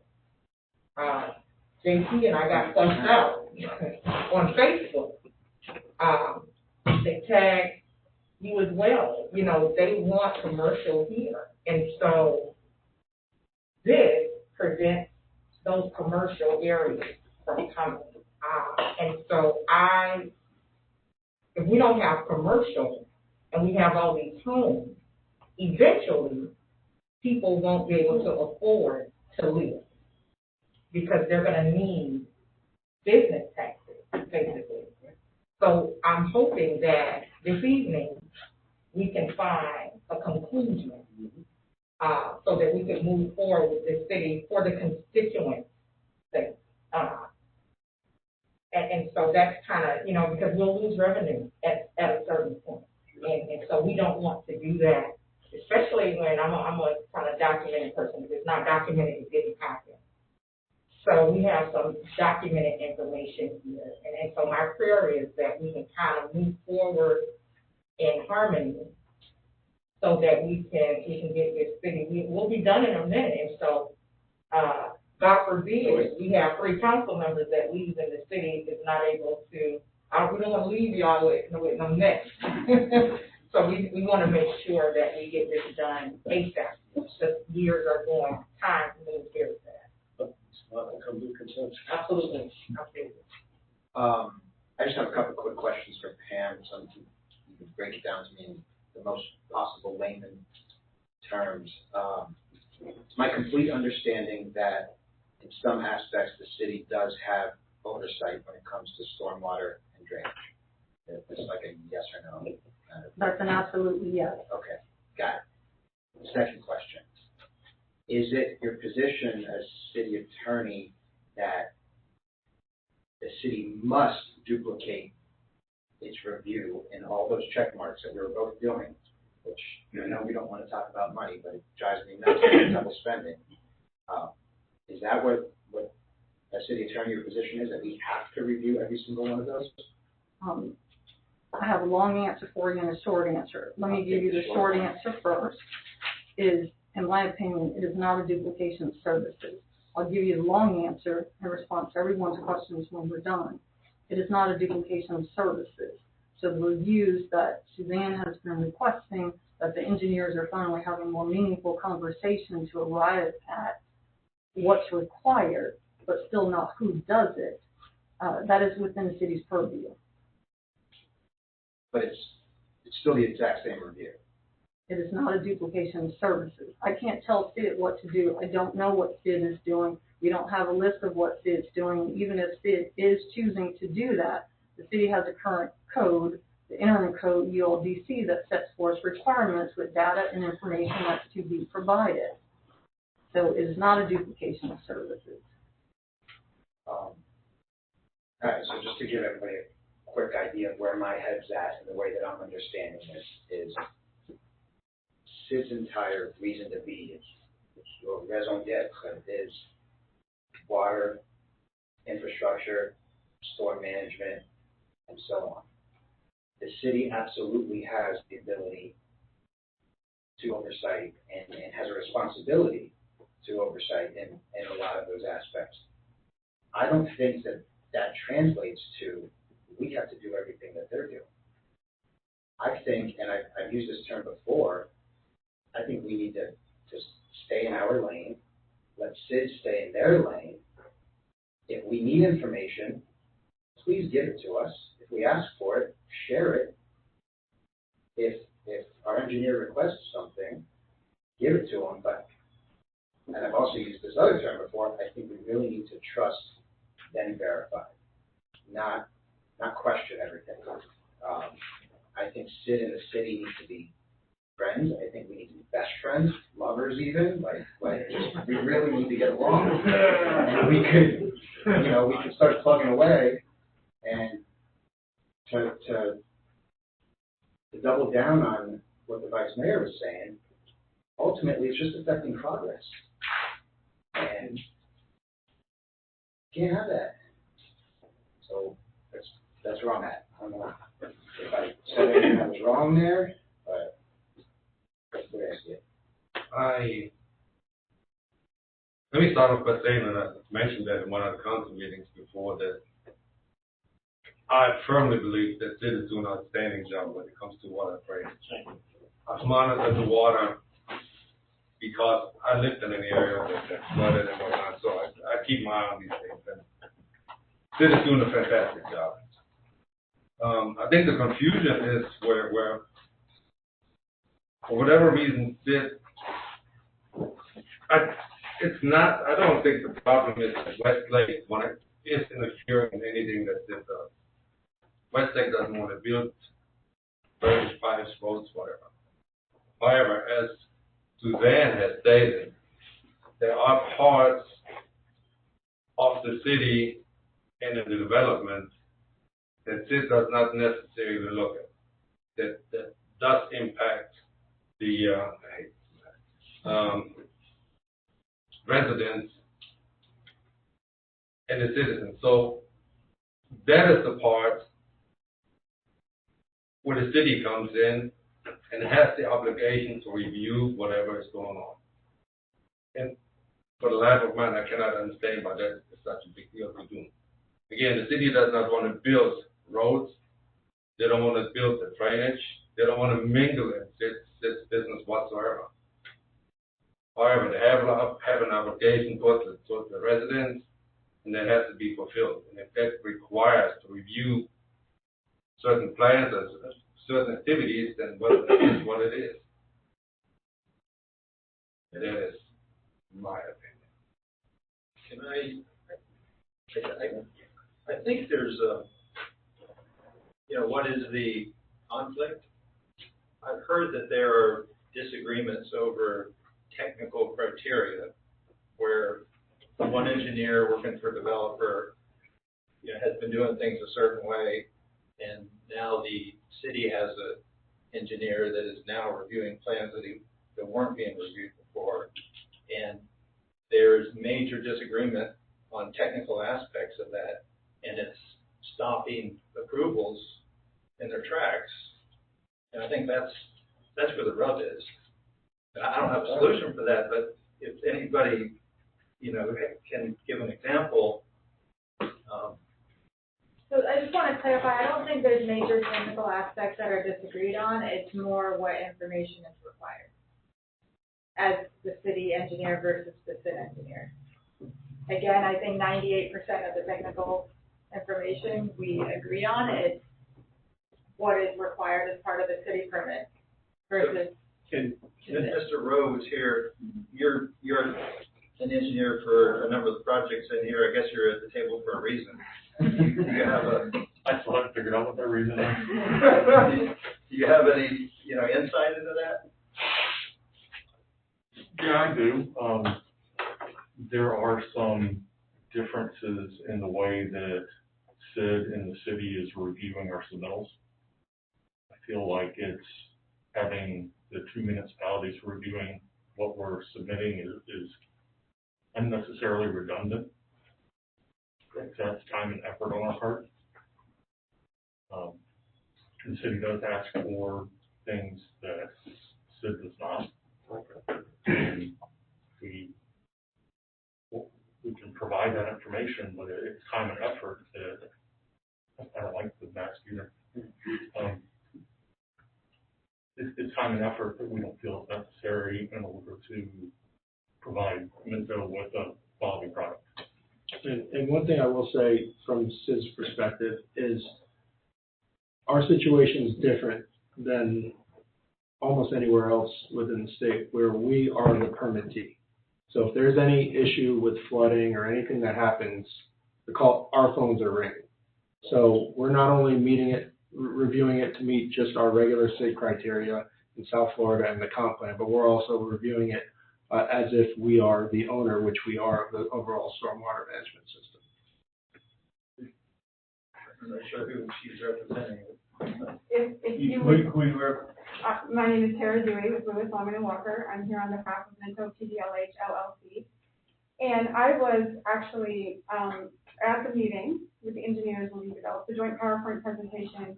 And I asked them some questions that I think helped me better understand because that was why I was there, to help figure out where the impact was. And I think it might help all of you to understand, and they can correct me if I go wrong. Pam was also there. So this is just meant to be helpful, to help you kind of understand what's being done. And the question that's really on the table for ultimate decision, which is outside of my jurisdiction, but I'll tell you what we talked about. And I think the presentation, pardon me, I'm going to pass out. When you talk fast in a math, so the slide that I think is the most important, and what we boiled it down to is eventually, and where we're headed, and by we, I mean us as the permit applicant and the city and city engineers, is to come up with, this is the boxes that need to get checked. So the question is, what is the homework that we, Minto, have to turn in to make sure that they can answer the boxes? So what we agreed on, where they are 99% in agreement at that meeting generally, and what became clear to them, and I don't think they knew it before that meeting, is that they are actually looking at the same boxes to check. Where their last conversations that we need to have are on what homework needs to be turned in to check the boxes. And that's where there's some disagreement between Sid and the three of them. I'm not going to get into it. So I am more than confident that they're all going to figure it out, because they're not that far apart, I think, as they all said earlier in response to it. So once they get that hammered out, what you're going to have is an agreed upon set of homework that it's got all the requirements for the homework assignment, and you've got 2 teachers evaluating it based on the same criteria. So now, and I'm only saying this because I really want to crystallize it. So what I think Sid is arguing is that they would get a letter from Sid that said, I looked at the homework, all the homework was there, it met all the criteria, and the elevations are going to be X, Y, and Z for the level served. And the criteria is in your code. Suzanne would then say, this is a certified engineer, if this is the direction she was given, so I'm not putting her in a position of making this choice, because that's not her choice. Okay, I have this certified from an engineer. I can see that the level of service is being met. You have met your comprehensive plan. So the question really is, there is no, if that doesn't happen, so what the city is saying, and again, we all agreed that this was kind of the question. So that's why I wanted to thank you for giving me the opportunity to kind of tell you what it is while I try to pass out on the back. Is that in order, there's no checking Ryan's work. So there's no thing that she could do to check his work other than going back to the original homework and reviewing it herself.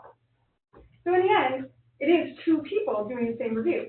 That is not for me to decide the good, bad, and ugly. I can tell you from an applicant, but I'll reserve that to my public comment. But that is kind of how we crystallize this question. So it really is becoming, is a letter from Sid to Suzanne where she can look and see enough, because it is legally, or you guys need to do the rest. So I just thought that would be helpful to your conversation. Thank you for the time. Sharon, okay. I'm gonna make you talk a little longer. Okay, repeat the last part you just said. You said they will still receive the checklist. Yes. Correct. Yes. So Mentor will turn in the homework, because I understood layman terms. I was trying to do it. Boil it down. Mentor will turn in the checklist. The homework. The homework.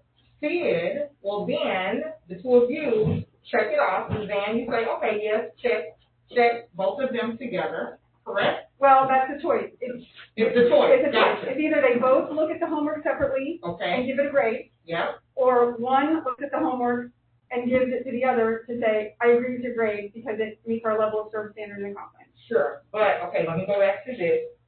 In section F and G, the wording says shall not, correct? All right. Okay. And I just want to say another thing, because we called this meeting because there was still an impasse about what the homework should be. And what it turned out was there was no new data actually needed, just some better narrative description, which they have worked out or are working out. I don't know the status of that yet because we've been focused on this meeting, that describes how the debate data we have already submitted checks all the boxes. And they will get to agreement on that as well, because again, they weren't far apart. It was just sort of not hearing each other when they were talking. But they're great to work with. I love working with all of them. So we just would rather avoid having that sort of misinterpretation. But like I said, I'll say that to my comments. So thank you. And just one thing I want to say on behalf of Sid is, like I just said before, we're the permittee. So what's ending up happening is we viewed the last set of review comments that came out were not for the betterment of the overall stormwater management system, and there was a fundamental difference on that.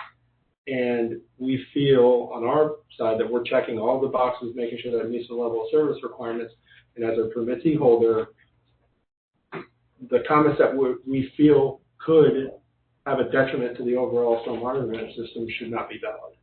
And that's kind of what is constituting it.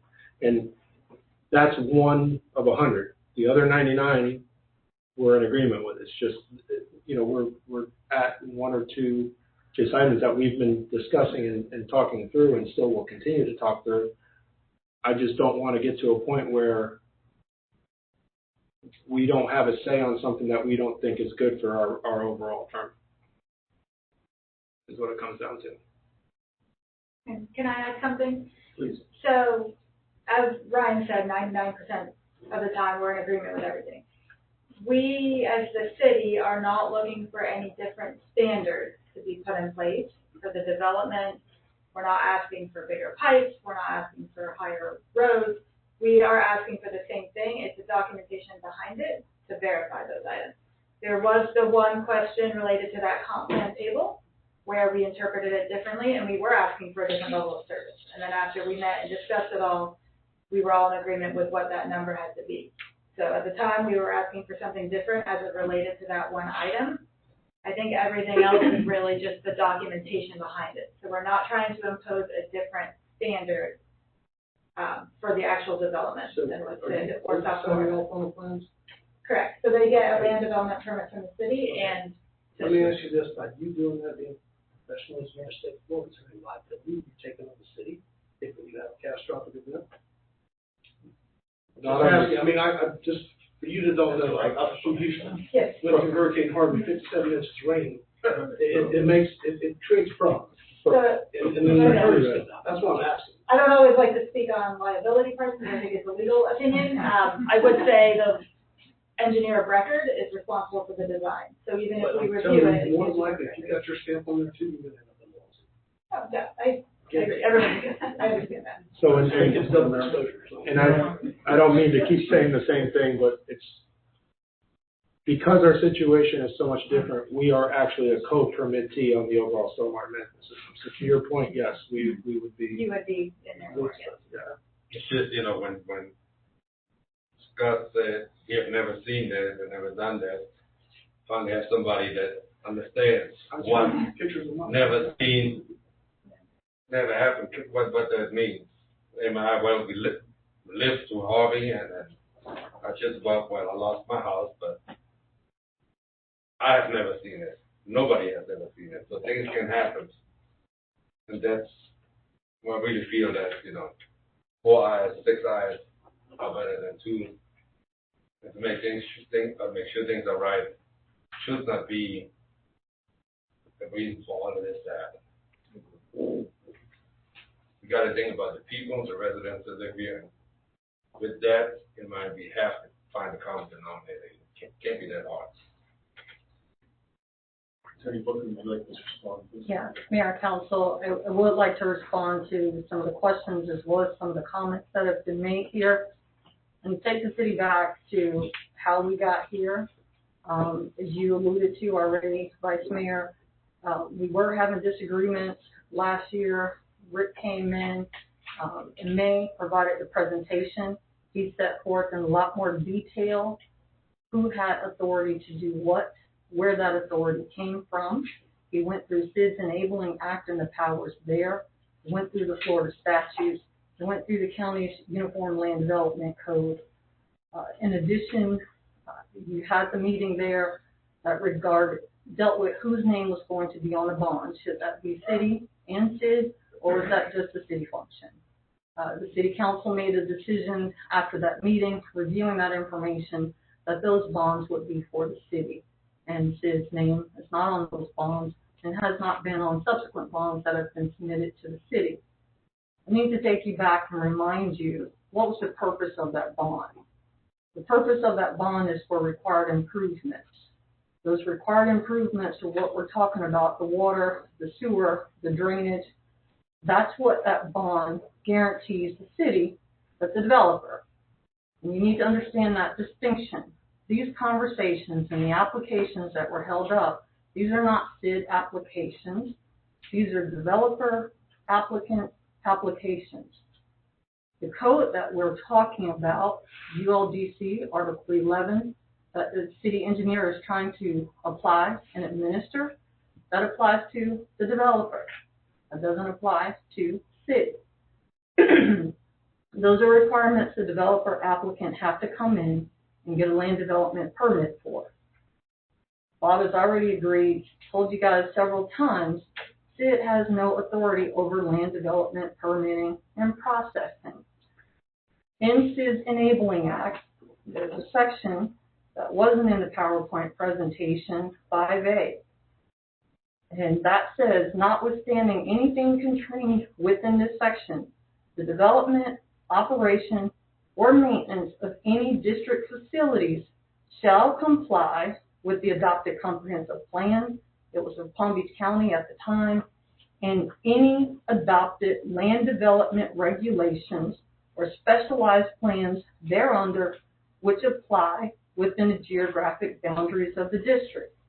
So even before the city was incorporated, their enabling acts, after they listed all the powers, said, you still have to comply with county's comp plan, county's land development regulations. This conversation is not just the duplication of services. But I'm going to go to that charter since he says it was omitted in my presentation.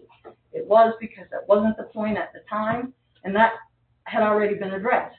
You look at the provisions he's citing for non-duplication of services. Yes, Rick clearly explained to you what that term shall meant. It's not discretionary, but what it says, the city shall not exercise any function or provide any service being provided by SID. What's the function SID is providing? SID is a utilities district. What's the services SID is providing? Water and sewer services, and drainage. No one has told you tonight, nor will they tell you, that the city is trying to create its own utility. The city is trying to design a utility system. The city is trying to implement a water, sewer, or drainage system. We're not. And if we were, I would tell you we're in violation of the city's charter. That isn't what we're doing. We're doing what we're authorized to do under the charter, under the comp plan, under the interlocal agreement, and I'll walk through those detailed provisions if you guys need that much information and reminders. It's the city's box only to do land development regulations and permitting. Those criteria and standard are how do we comply and make sure it's done to protect everyone. Not just SID, it's a city, it's a resident. Yes, it's the same resident that we're trying to protect, but we have different boxes, if you will, that we're to play in. SID is trying to play in the city's box and say, city, you don't need to worry about that. Give us all that authority. Their own enabling documents did not give them land use authority.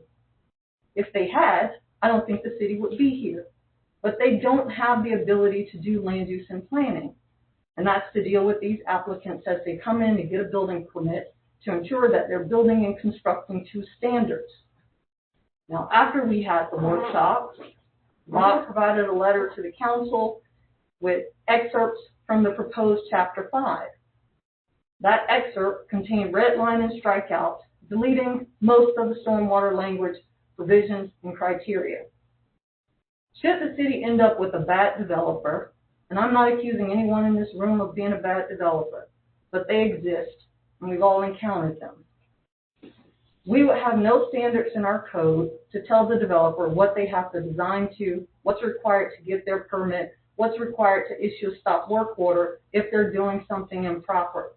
Those standards are in there for a reason. They protect the city, they protect the residents. Several of you have raised questions about costs. We went through that previously as well. The bonds, some of them $4 million, some $2 million, it varies. It depends on what they're constructing. And what's the cost of that? That bond is there to guarantee that it's done correctly. That is a developer's obligation. Even though Sid showed you in the water control plan how that gets funded, it can be funded by SID. It is not being funded by SID. SID is not funding any of these improvements that we're talking about or having an issue with. All of this is on the developer applicant to provide. So that's not an issue. You talk about cost for the permit. Since its inception, the city has used the county's fee schedule that applies to everyone in Palm Beach County. There's never been an issue with that fee schedule. It would apply anywhere in the city you were developing. Those costs for the applications cover a substantial portion of Suzanne's services, Joe's services, different departments. I don't have a financial background, but they work for every other jurisdiction in the county. The city's not charging a separate fee for that. That's what goes to the developer. Whatever comes out of that table for what they're building, that's your fee. That's calculated through the building department. And that covers these services. So it's not an additional extra expense that's being passed on, that's not happening in some other jurisdiction, That's not required by any other developer applicant anywhere else. The city hasn't created anything new. We've used what was in place. We still have yet to come to you with the city's fee schedule, if that is anything different from what's in the county. So that's part of the process we'll go through moving forward.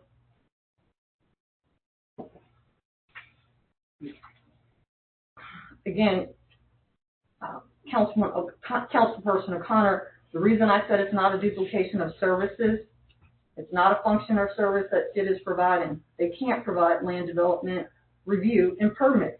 That's not in their box. So that is why the city's asking for this information, the data, and the review to make sure it's being done correctly. I don't believe that SID has any authority to review the same thing. If SID wants to review that for their overall master plan, and when it comes to their outfall and their system to make sure it's right, that's their purview, that's fine. That is different from a specific site development. They don't have authority to do that.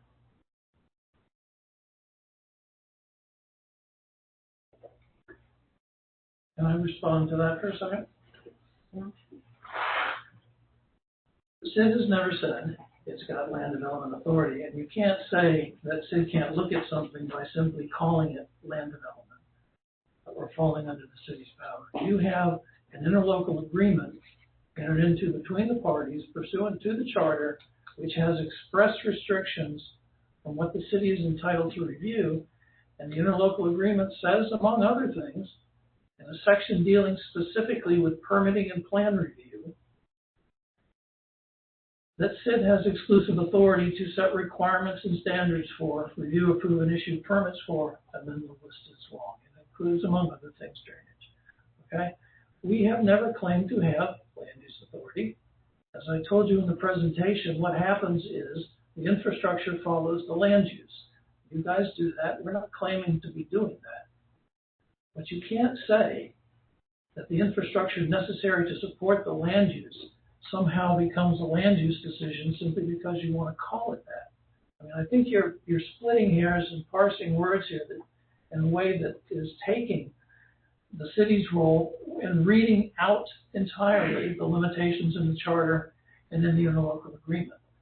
Because what we just heard then is the city's got to do it again. And that's not the way this system was set up to work. So I don't think you can simply redefine it and say, okay, then that solves it. We'll just call it the cities, and you don't have this land use authority, and therefore you can't do it. It doesn't make any sense. You cannot take that construction and at the same time look at the charter, look at the interlocal agreement, and say those things all work together, because they don't. And since Bob referred to the interlocal agreement, there are provisions in that interlocal agreement. There are provisions for how we were to work together and who was to do what. There's also language in there that says nothing in this agreement shall be construed to restrict Westlake's home rule powers, its police powers, or Westlake's authority to amend its comprehensive plan, make planning, zoning, or other land use decisions. What's being requested, again, is data as a project comes in for development to make sure that the road elevations are correct, the parking lot is correct, the drainage is correct, the calculations have been done. And in our meeting, no one said Suzanne's trying to redo those calculations. Just give me the data to show me that you've done it. Teacher analysis, show me your work. I'm not going to give you credit on a math problem if you don't show me your work. That's what's being requested. It is not a duplication of services. SID acknowledges several times that the city has the right to do this. Specifically, paragraph 8 talks about them being an exclusive provider, but it also says all facilities shall be designed and constructed in compliance with any applicable law, ordinance, rule, regulation, or code. Those codes would be city's code. That's the question. Are they being designed to the city's code, the existing ULDC? Their response is, don't worry about that, city, we got it. Well, that's not what the interlocal agreement says. It's make sure it is designed to some standard. They agree on the standard, great. Give city engineer the data so she can do her job. Don't exclude her from the process in doing her review and analysis. I have a question. I mean, I understand what Attorney Booker said, and kind of along the line, kind of how I would think or feel about it. What I just cannot understand is, what is this got to gain or lose if Suzanne does her job? If the city checks to make sure what the city deems necessary is done right. What is Sid thing in it? There got to be something other than jurisdiction or whatever.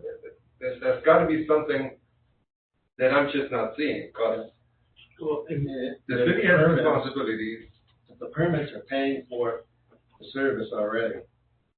If I may, we've had a couple projects where there's been a holdup that we've reviewed all the data that the applicant has submitted, we've approved the permits, and the city has comments that we, as SID, as the permittee and the permit holder, co-permitting holder, do not agree with. And we're getting to a standstill, and as far as we're concerned, we're in agreement as the conditions of all the codes and the city permit, and the South Florida permit, and the SID standards that everything's good. So that's, just my kind of 2 cents. So it's getting to a point where it'll stop for something that, for the owner and the maintenance entity of the responsibility is not applicable. So I think that's a question. Developers view that. That's a concern for the developer and a legitimate concern that things are being held up. Yeah, sorry, I didn't mean to interrupt you. That's on behalf of the SID, the SID entity of us reviewing the issue. Quick question. In that exact example that you were just referencing, where our engineer made some comments that we didn't agree with, what was the end result? Were our comments correct, or were our comments wrong? One really hasn't been addressed yet. And so I'll Suzanne, you can kind of feel free to jump in if you want, but we have a site, it's a commercial site, and it's an internal project within the overall stormwater management system. The purpose and the design of a perimeter berm is for the elevation, boundary elevation for the overall system, not internal to the sites, because the storage for those sites are being used and utilized off-site. The storage is not on site. The city is asking for that to look as a standalone permit and provide storage on site and perimeter berms on that specific site, where you can't meet that because the storage is being provided off-site. So to be able to do what the city was asking for in that specific case, you'd have to remove a quarter of the site and put in a lake that you don't need because it's being provided off-site. So that's kind of where we're at. So that's not our intent. We have certain boxes that we're trying to check, certain criteria, and a lot of responses we get are that it meets the intent of the master permit system. And we don't have the documentation to verify that it does meet that intent. We just had the SID approval and the South Florida Water Management District approval that SID and the district say it meets the intent of certain things, but certain parts of the code are not spelled out clearly within that South Florida permit. And so that's where we ask for clarification. And again, we're not asking for any additional hard infrastructure to be in place. We're asking for the applicant to demonstrate that they meet those code requirements. How much? And I do want, I'm sorry, go ahead. How much time would it take additionally for them to provide that information that they're not giving? So again, I want to paraphrase that we did have that one disagreement on the actual level of service that has now been clarified, which was in the comprehensive plan. Now that that has been addressed, I don't feel that the information that we're asking is that extraordinary of an effort, but I'm not the applicant that is designing it, so I don't want to speak for him. But we are trying to work with the applicant and trying to minimize. We don't want something really elaborate. We're just trying to check those boxes in the code.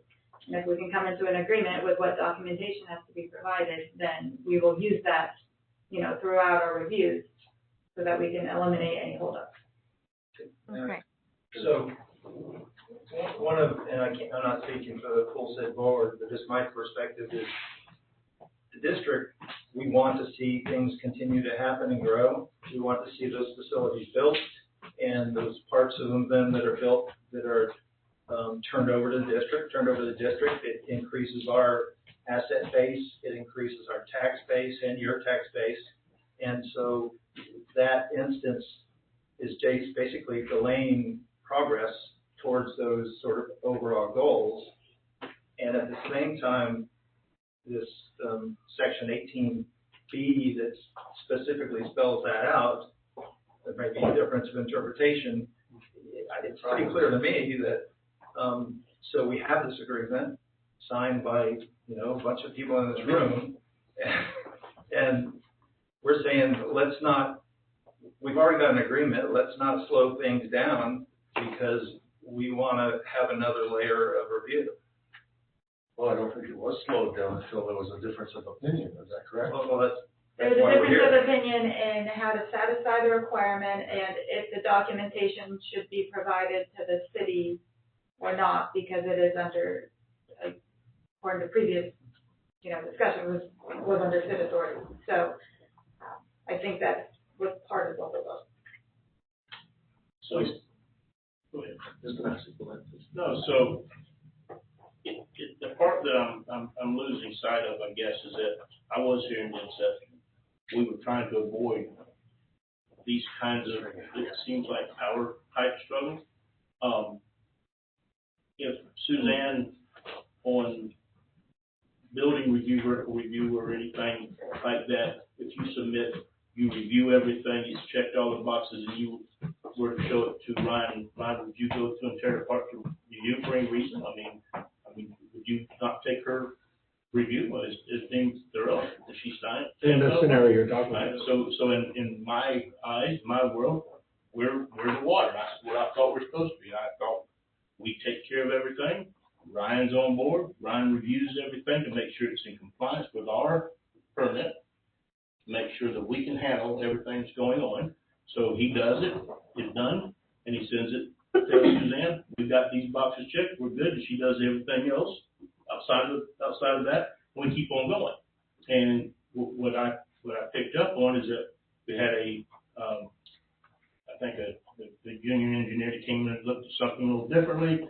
So both note took a few red flags, basically questioning what said review, basically saying that they weren't in agreement with it. So I take a little exception to that myself, because Ryan is absolute professional and he is responsible for our total water control plan. So you have somebody step back in into the comment of grading homework, you have somebody come back in and relook at the homework and come up with what they felt was a different conclusion, which at the end of the day was not. We were, I think, pretty much spot on. So we're not here. I don't understand that. It seems like it's a power issue. SID has no power issue. We control water, we run water, and we were trying to limit, and the whole goal of this city was to be government light, to have our piece being done, your piece being done, and moving forward. By saying that the city has to do that. Okay. Well, maybe if the city has to, if there's some little caveat in there somewhere, all the city has to say is that, well, for that little piece of, thank you for doing that review for us, and we'll take that review. It's not like we're trying to hide anything. There's no engineer, there's no one trying to hide anything. So I'm confused as to how come we have to recheck everything. It doesn't make sense to me. I believe the problem is, and I think you just said it yourself, is SID is concerned with the overall drainage, and I think that works just fine. Where Suzanne is concerned is, I'm flooding that booth, or I'm flooding this booth, if something on my piece of land is not correct. That, I believe, is what concerns it. Tell me if I'm wrong. But, if I built my house here this high, flooding everything to the left and right, but you over there are concerned with all of that water running down that way, and that works, then you view the problem is fixed. However, my neighbor here and there, they're not very happy. But we are reviewing that. And I will say, as far as Sid and the Sid engineer, we don't have an issue if it was determined that the city had to review it. Our biggest issue is if we don't agree with what their comment is, when a design engineer, South Florida, different agencies come and do it, we don't want to be at an impasse where then it holds up a job where we're the actual permittee in doing the reviews on the project. That's really the biggest issue. At that point, if we get that reputation, people are not going to want to come and build. Right. That is my issue. People will not want to come out and build if we keep having these impasses of it gets somewhere and the two of you don't agree, because that is what has happened. We have gotten to places where it is holding up projects, and it then holds up the progress of the city. That's my concern. I have another what I think is a helpful clarification, if you'll allow me. Again, Tara Dewey on behalf of Minto PGLH LLC. So I think we need to put some things in time frame. So when the city became a city, we took this Palm Beach County Comprehensive Plan and dubbed it our own. We took the county's Unified Land Development Code and dubbed it our own. And it is like putting a square peg in a round hole. So over many, many years, the city has worked with all of the professionals here, plus many, many others, and has been kind enough to include the applicant in that process to develop a comprehensive plan that fits the city and land development code in the chapters. We're not complete here, and that's where I'm going. To be consistent with the comp plan, because that's a requirement. It has to be consistent. Your code has to be consistent with the comp plan. Your implementation of the ULDC has to be consistent with your comp plan that you've adopted. Nobody disagrees on it. So I think we're talking about two separate questions, and everyone can correct me if I'm wrong, but I hear people talking about stuff. What I think from an applicant standpoint, and what I am talking about is, and we were a little worried about bringing this to you tonight because just for this reason. It's a little premature because Ryan and Suzanne are going to get to the same place. Mm-hmm. So it's not about the interim code and what we're doing today. That this discussion, what we're having, and it's understandable. We have a square peg in a round hole. So trying to make sense of the ULDC as it applies here under our comp plan, now that we're a city which has more restrictions on how you can do that, it's crazy. It's asking a lot of staff. So that's why, and where I would recommend the discussion be focused on, we are going to continue to work that out. But what we're all trying to get to is a list of criteria that everybody agrees needs to be applied, and a list of data and analysis from the applicant that has to be there. And I don't think there's going to be a code until that happens. So kind of the discussion they were having will, by the time you get your own code, be null and void. They will be singing from the same hymnal. They will have the applicants for the same homework, and the only people who will be making them angry will be us because we forgot to send the map in or something. So I think a lot of what's happened is exactly why it needs to be decided who does what. And to that end, I just want to offer this. I also hear them talking a little bit past each other. I'm a land use attorney. I'm not a government attorney. I do land use. I have challenged full comprehensive plans. I have challenged codes. I have defended comprehensive plans, and I have defended codes. So I live and breathe the community planning act, which is the basis for adopting your comp plan, the law of the land on how to do it, and your LDRs. And they're both right. You have to have a code that tells the world how you're going to provide drainage and what standards apply. But that does not mean you have to be the one applying the standards. Just like you don't have to be the one providing police service. Just like Sid today, and I don't think it's in question, sends you guys a letter when we send in a site plan that says we've assessed the potable water drainage level of service. There's enough water in the system. Check. You guys take that, and that's it. So it's not about you can't have a code. It's about how do you implement the code. So that, I think, is a little bit finer point on the issue that was just being discussed all around. So again, I hope that provided insight. And I almost forgot what Do we have a time frame when we might arrive at a common consensus there? Well, we have a scheduled meeting on the 19th. And I'm asking on authority. Yeah, no,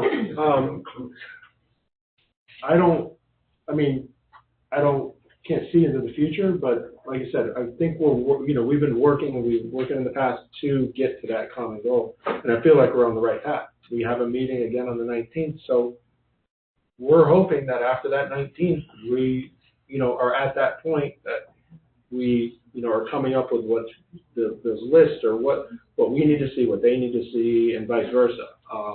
And I feel like we're on that right path. I can't say that there won't be something that they don't agree with or we don't agree with. And we're both, as you can see with the presentation and the meetings that we've all had that everybody's said, no, we've been working together. So the end goal is for us to have this agreement. So I'm hoping and, positively taken on the keep pushing this down the road. Yeah. We need to and at that get same it resolved and this. I don't see as we're getting very far tonight on this. We're not getting anywhere. No, and at the same point, we understand that this really is holding up potentially the ULDC. So we understand that too with our, talks and, going over all this stuff to knowing that the end goal is for us, everybody to agree, but for there to be strict guidelines that are set in place that everybody agrees upon. So. I think we are getting somewhere. I mean, in terms of understanding. Yes, understanding, correct. And this is a workshop, so we're not going to make some motion and solve it. But, this understanding can set up a future action. Mm-hmm. Anybody else want to? Can I make my public comment now? Not yet. It's not time yet. Okay. Mayor. We're about that because we're past our 2.5 hours, 2 hours. I didn't know we had a limit. North Carolina. No, I do not. Oh. It's got I'm always good. I'm good. Can you go WebEx? I'm okay. Mayor, I wanted to add a couple of comments. Yes, please. To some of the things that were raised as well. At no point in any of these conversations, I think from the city's perspective, and I'll say this came up at our meeting, no one's accusing Sid of doing anything improper or wrong or trying to hide anything. I wanted to make that clear with the engineers at that meeting, with the attorneys, but also for you guys to hear that. No one's making that accusation about the engineers at all. One of the things Scott mentioned is this is a power play, and I would completely disagree with that. This is absolutely not a power play between the entities. As we've grown, we've developed, Tara said, we've evolved, and this gets a little bit more complex as you get more development in here and trying to figure out who should do what and what's the right way or the best way to go about doing that. So for me, when I give the opinion that I've given, it's not a power play. It's what I believe my understanding of the codes are, the laws are, the existing codes that we're charged with implementing, as well as other codes that we haven't addressed yet. That's my perspective, and that is solely it, is to make sure we're compliant. I would love for us to get to an agreement on this Chapter 5. I told Bob I like him, but I'm tired of meeting with him over Chapter 5. So I would love to put that to rest. It may take a little bit longer, even if the engineers agree. It's still up to Bob and I to have those continued conversations on how much of that stormwater language goes into our code. I don't know if the bond conversations are still on the table, but it gets into some of that required improvements language. It's all tied together and connected in Chapter 5. So there may be additional work. We'll continue to work through it. We'll continue to meet. We'll continue to talk about the site-specific applications that are pending and that have been an issue. But I also want to say it has not been the city intentionally delaying development. I hear that concern. That's absolutely not the case. But if you can't get information will not be given to you to check your box, as Suzanne has said. She can't complete her review and give that permit. And you heard the city manager say this disagreement amongst the engineers led to his memos. And so we do need to sit down and have these conversations and get a solution. But it hasn't been on the city side to intentionally delay development. That serves no one's interest. It serves no one's purpose. The mayor raises almost at every meeting the tax value here. It's a concern for the manager. It's a concern for the developer. It's a concern for me. It's been a concern at your budget conversations. Everyone's trying to get development in here as fast as we can. I don't want anyone to lose sight of doing it right. Sometimes you have to slow down to make sure you get it right. And I think that's what everyone here is trying to do, is get it right. Expediency isn't always the best solution. So I would love for us to continue to talk and try to come up with some answers and solutions.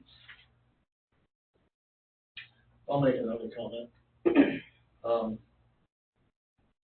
There's one thing that Bob left out of his information about Seminole Improvement District, something I wasn't aware of at the beginning, but who is Seminole Improvement District? Who it's the landowner that makes cast the votes as to who is on that board. And we have 2 board members that are Minto employees, and they work for Minto. And Scott's an independent. He's an independent contractor. So I'm not accusing anybody of anything. That's not. I don't think there's been anything done wrong here. It's just that I think it needs to be out there that that's the way the structure is. I'm sure. I need to speak to that. You know, for a 298 district, which is a landowner 1 acre 1 vote district, it has always been the case. The law in Florida recognizes that's the case. Their Division of Ethics opinions from almost 50 years ago, recognizing that there's nothing, absolutely nothing wrong. I'm not saying there was. With a land, well, the question was raised. Okay, I'm just saying.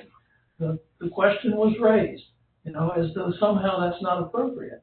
And it is appropriate. That's, the Division of Ethics has opined on this issue many times, notwithstanding the fact that a landowner may sit on the district board or an employee of a corporate landowner sits on the district board. They swear an oath just like you do. Their public is your public. These are the same people. They serve the public, and the division's opinions are absolutely clear that they have to honestly, faithfully discharge their duty to all of the members in the district, period. And I've got that material. I'm just being transparent. I would prefer that and I'd like to put this on the record too, Zoe. I'll leave a copy with Ken. Copies of the statute and those ethics opinions.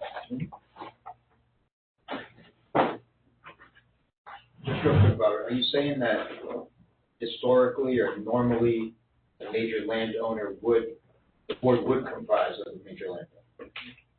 So in our case, that's Minto. So that's why Minto has people on the board. I live in 298 in Indian Town, Florida. It's called Truth Water District. South Florida Water Management just purchased in, it took over the majority of the land, right? And so those get people on the board. And there are people on the board. That's how 298. Just for the record, so I understand it, it's a perfectly normal thing. Absolutely. I can show you many examples. But it doesn't matter the makeup and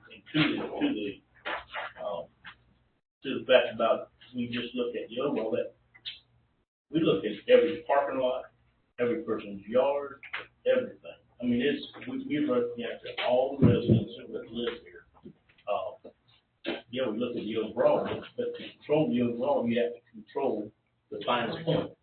So from yards out, we look at grades, we look at the entire project. So, yeah, I mean, that's our duty, and we're here to do so.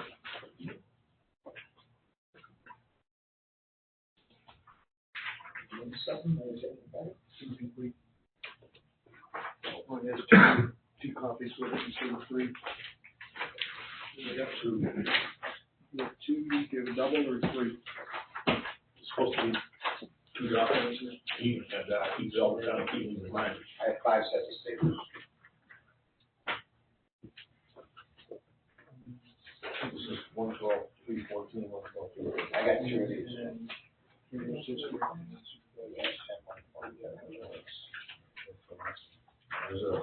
Ken, this is a duplicate. All right. We can get this straightened out after. We'll straighten it out after. I thought it was all set in packages for y'all. We'll straighten it out after. But there's nothing serious. No, I didn't say there was, but I think that it's for transparency. Will you be here tonight then, I'm assuming that Suzanne will be provided the information that she's requested, or? Well, for the record, I don't believe we have any outstanding permits other than Pod T, which we have reviewed and expect to issue an approval tomorrow. So I believe there's nothing that is being held up currently. So we will be working on that list to move forward, but there's nothing being held up right now. So, I mentioned that we can't make a motion or something, but the city can give guidance, based on what all they've heard.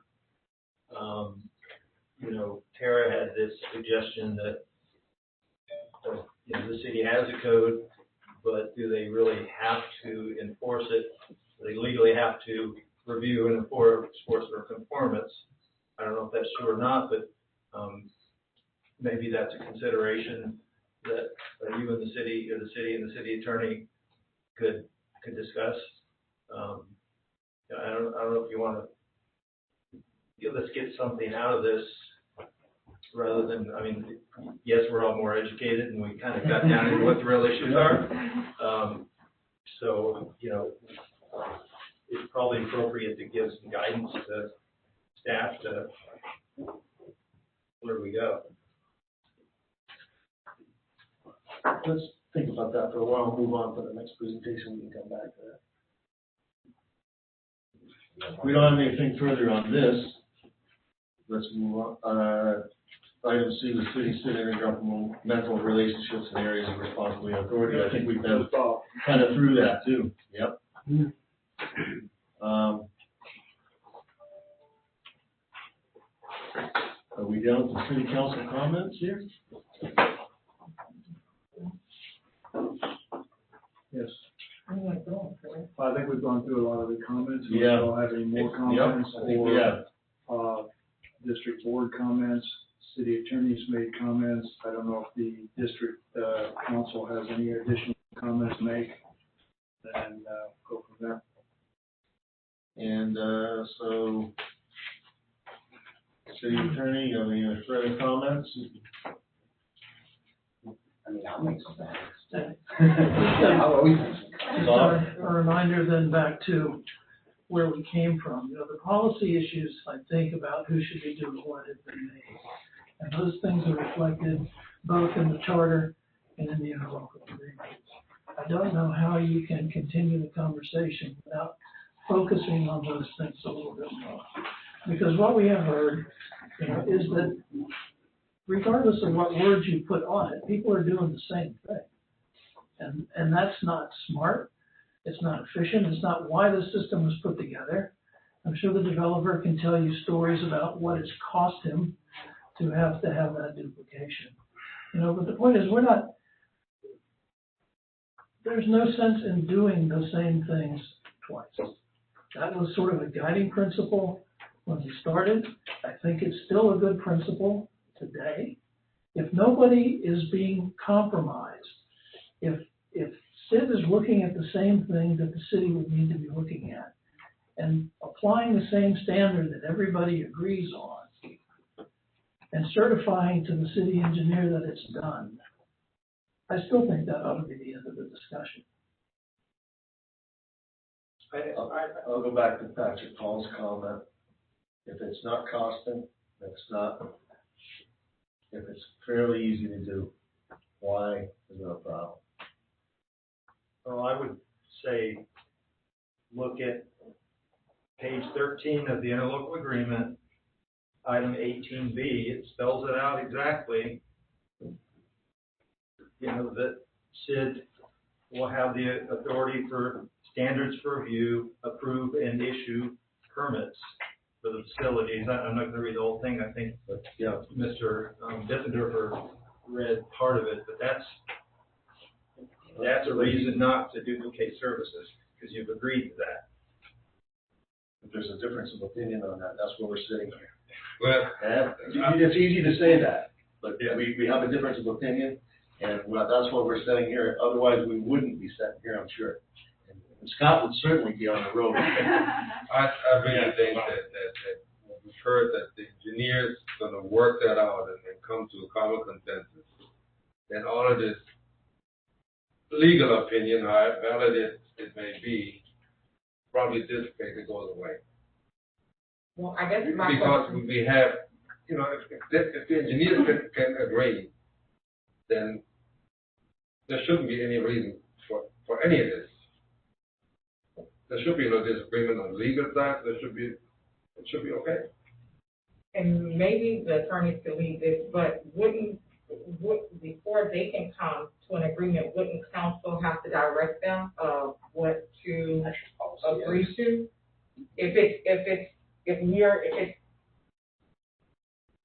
If we're the council, right? It would come based on our recommendation of how the engineers would have to move forward. Is that true? No?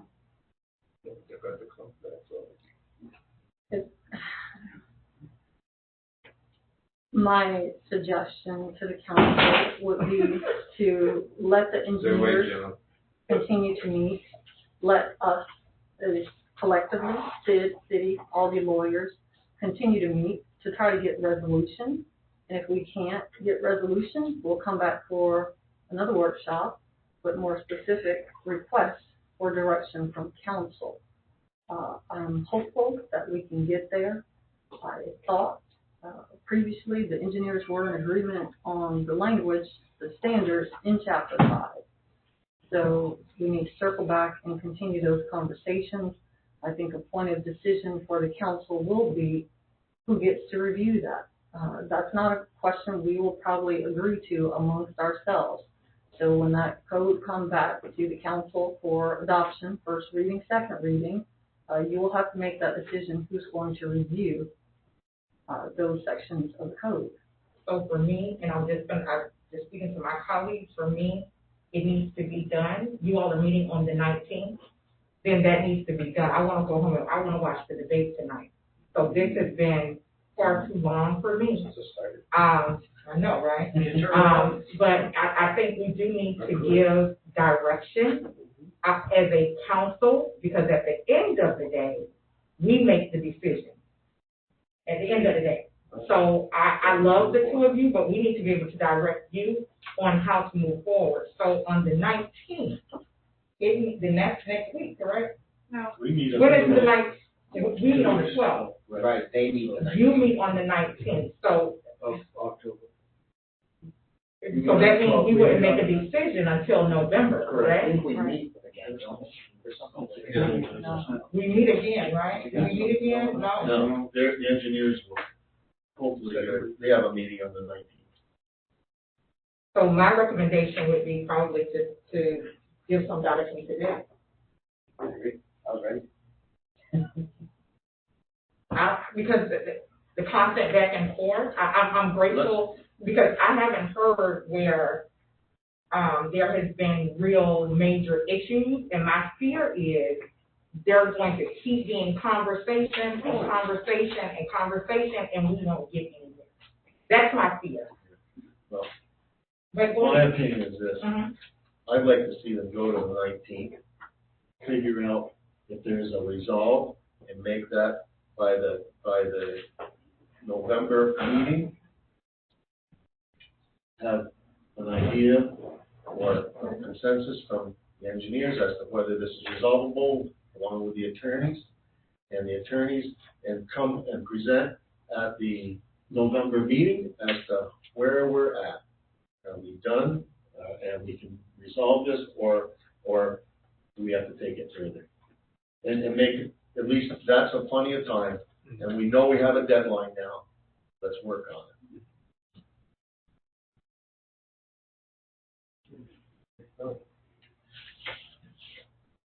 It's your turn. You got out of this real easy tonight.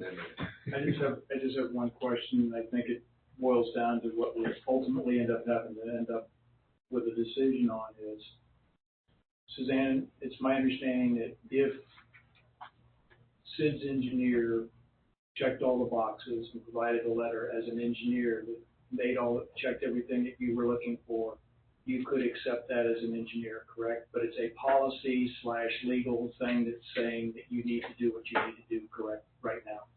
Correct. If the licensed engineer is checking it and signing off, then. So it comes down to a policy from the council, say, does the city engineer accept, if all the boxes are checked, accept the letter from Sid, or have to do the review as well? That's really where it comes down to from my perspective as the manager. I just need to know. Well, until the November meeting, as far as I'm concerned, then we'll have a resolution to that, hopefully. Understand. Any further? Nothing further. Public comment. So I appreciate you giving me an opportunity to share what I have seen happen. And again, I am here on behalf of the PDLH Terror Doing with on the Walker. So let me state our position. Our position is, and has always been, we want to move forward with good quality development, with good quality drainage, good quality roads, as fast as humanly possible so we can keep selling homes and giving you tax base. And in order for us to do that, we believe one entity should be looking at this stuff, because it is problematic to have three very intelligent licensed engineers looking at the same thing and coming up with different requirements that aren't, in the scheme of things, and I think they will agree at some point in the future, don't change the ultimate result. So when we get to the point in October 19th, if that's the magic date, which I hope it is, where a set of standards is agreed upon, the homework assignment is agreed upon, and there's no difference between them, one of them should be reviewing it. And I have, and Minto has really tried to stay out of who should be doing it.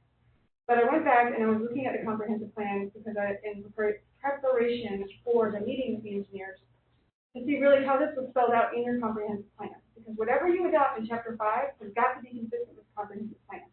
If it is not, some affected person, which could be anybody in this room, or so many people who are not, especially big developers who are not in the room, like your commercial folks, can come in and challenge you. And it will be held invalid. So it's really important to get it done right. So there's the way that I believe your comprehensive plan is set up.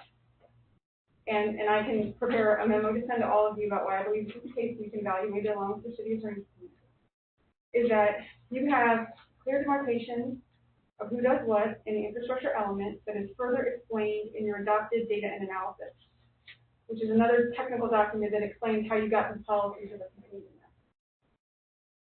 Because that's different, we had to have the interlocal agreement entered into before you adopted your comprehensive plan to ensure you could meet the Community Planning Act requirements. So the division of power is built into your comp plan. This whole who sets the standards for these things, who issues the permit. You guys issue the land development permit, nobody's arguing that. You guys make sure that the data he gives you with the elevations checked. But that's just looking at his letter, not you doing what he did.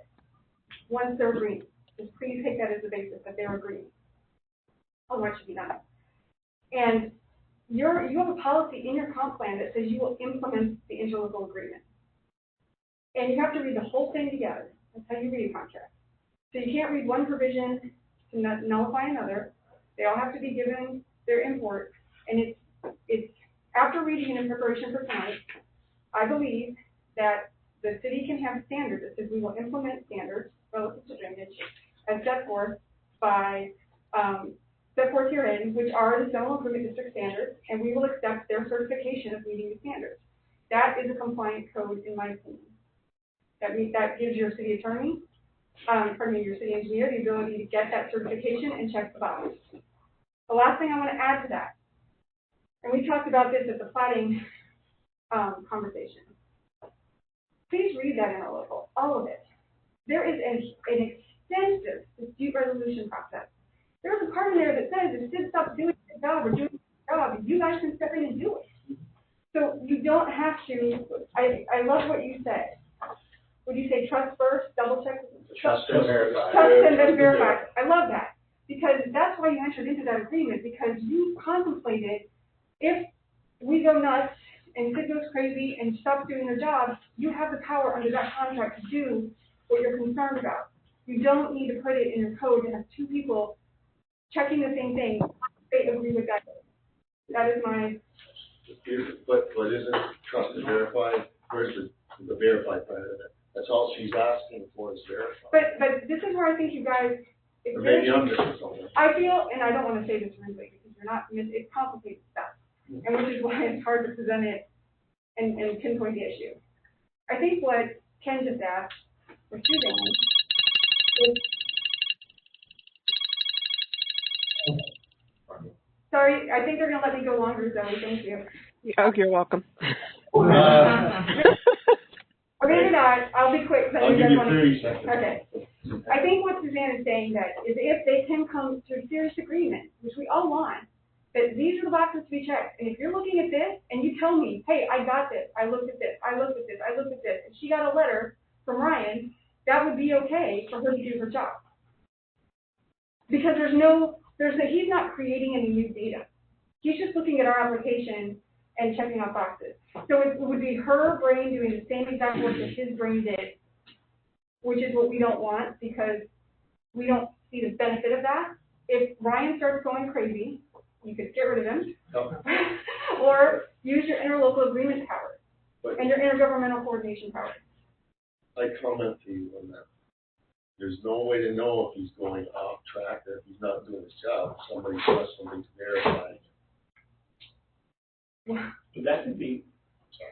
Yeah, but I mean, no offense, but I could say the same thing as Suzanne. And that's where, absolutely. But that's where you have to trust the fact that there's no benefit to anybody to have an engineer, and none of these are engineers who I wouldn't respect or have do work for me at any time. And you could always say that. That's never a justification to not abide by the laws. And I think that the laws require a compromise here.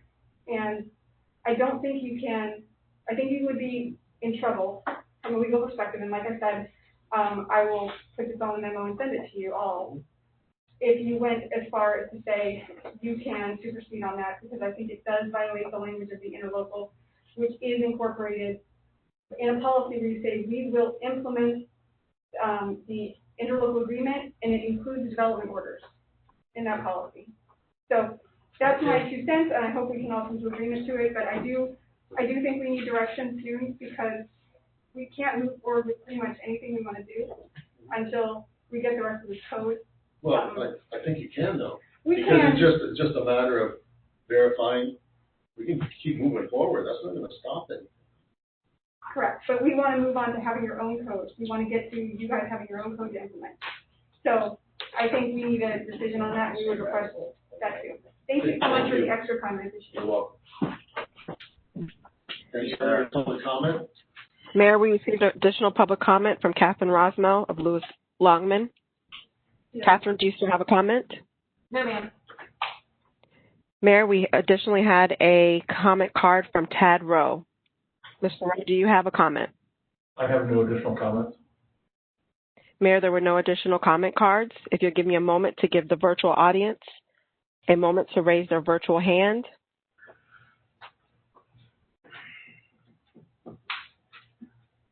If there's anyone in the virtual audience that wishes to make a comment, please raise your virtual hand or unmute your microphone. State your name and address.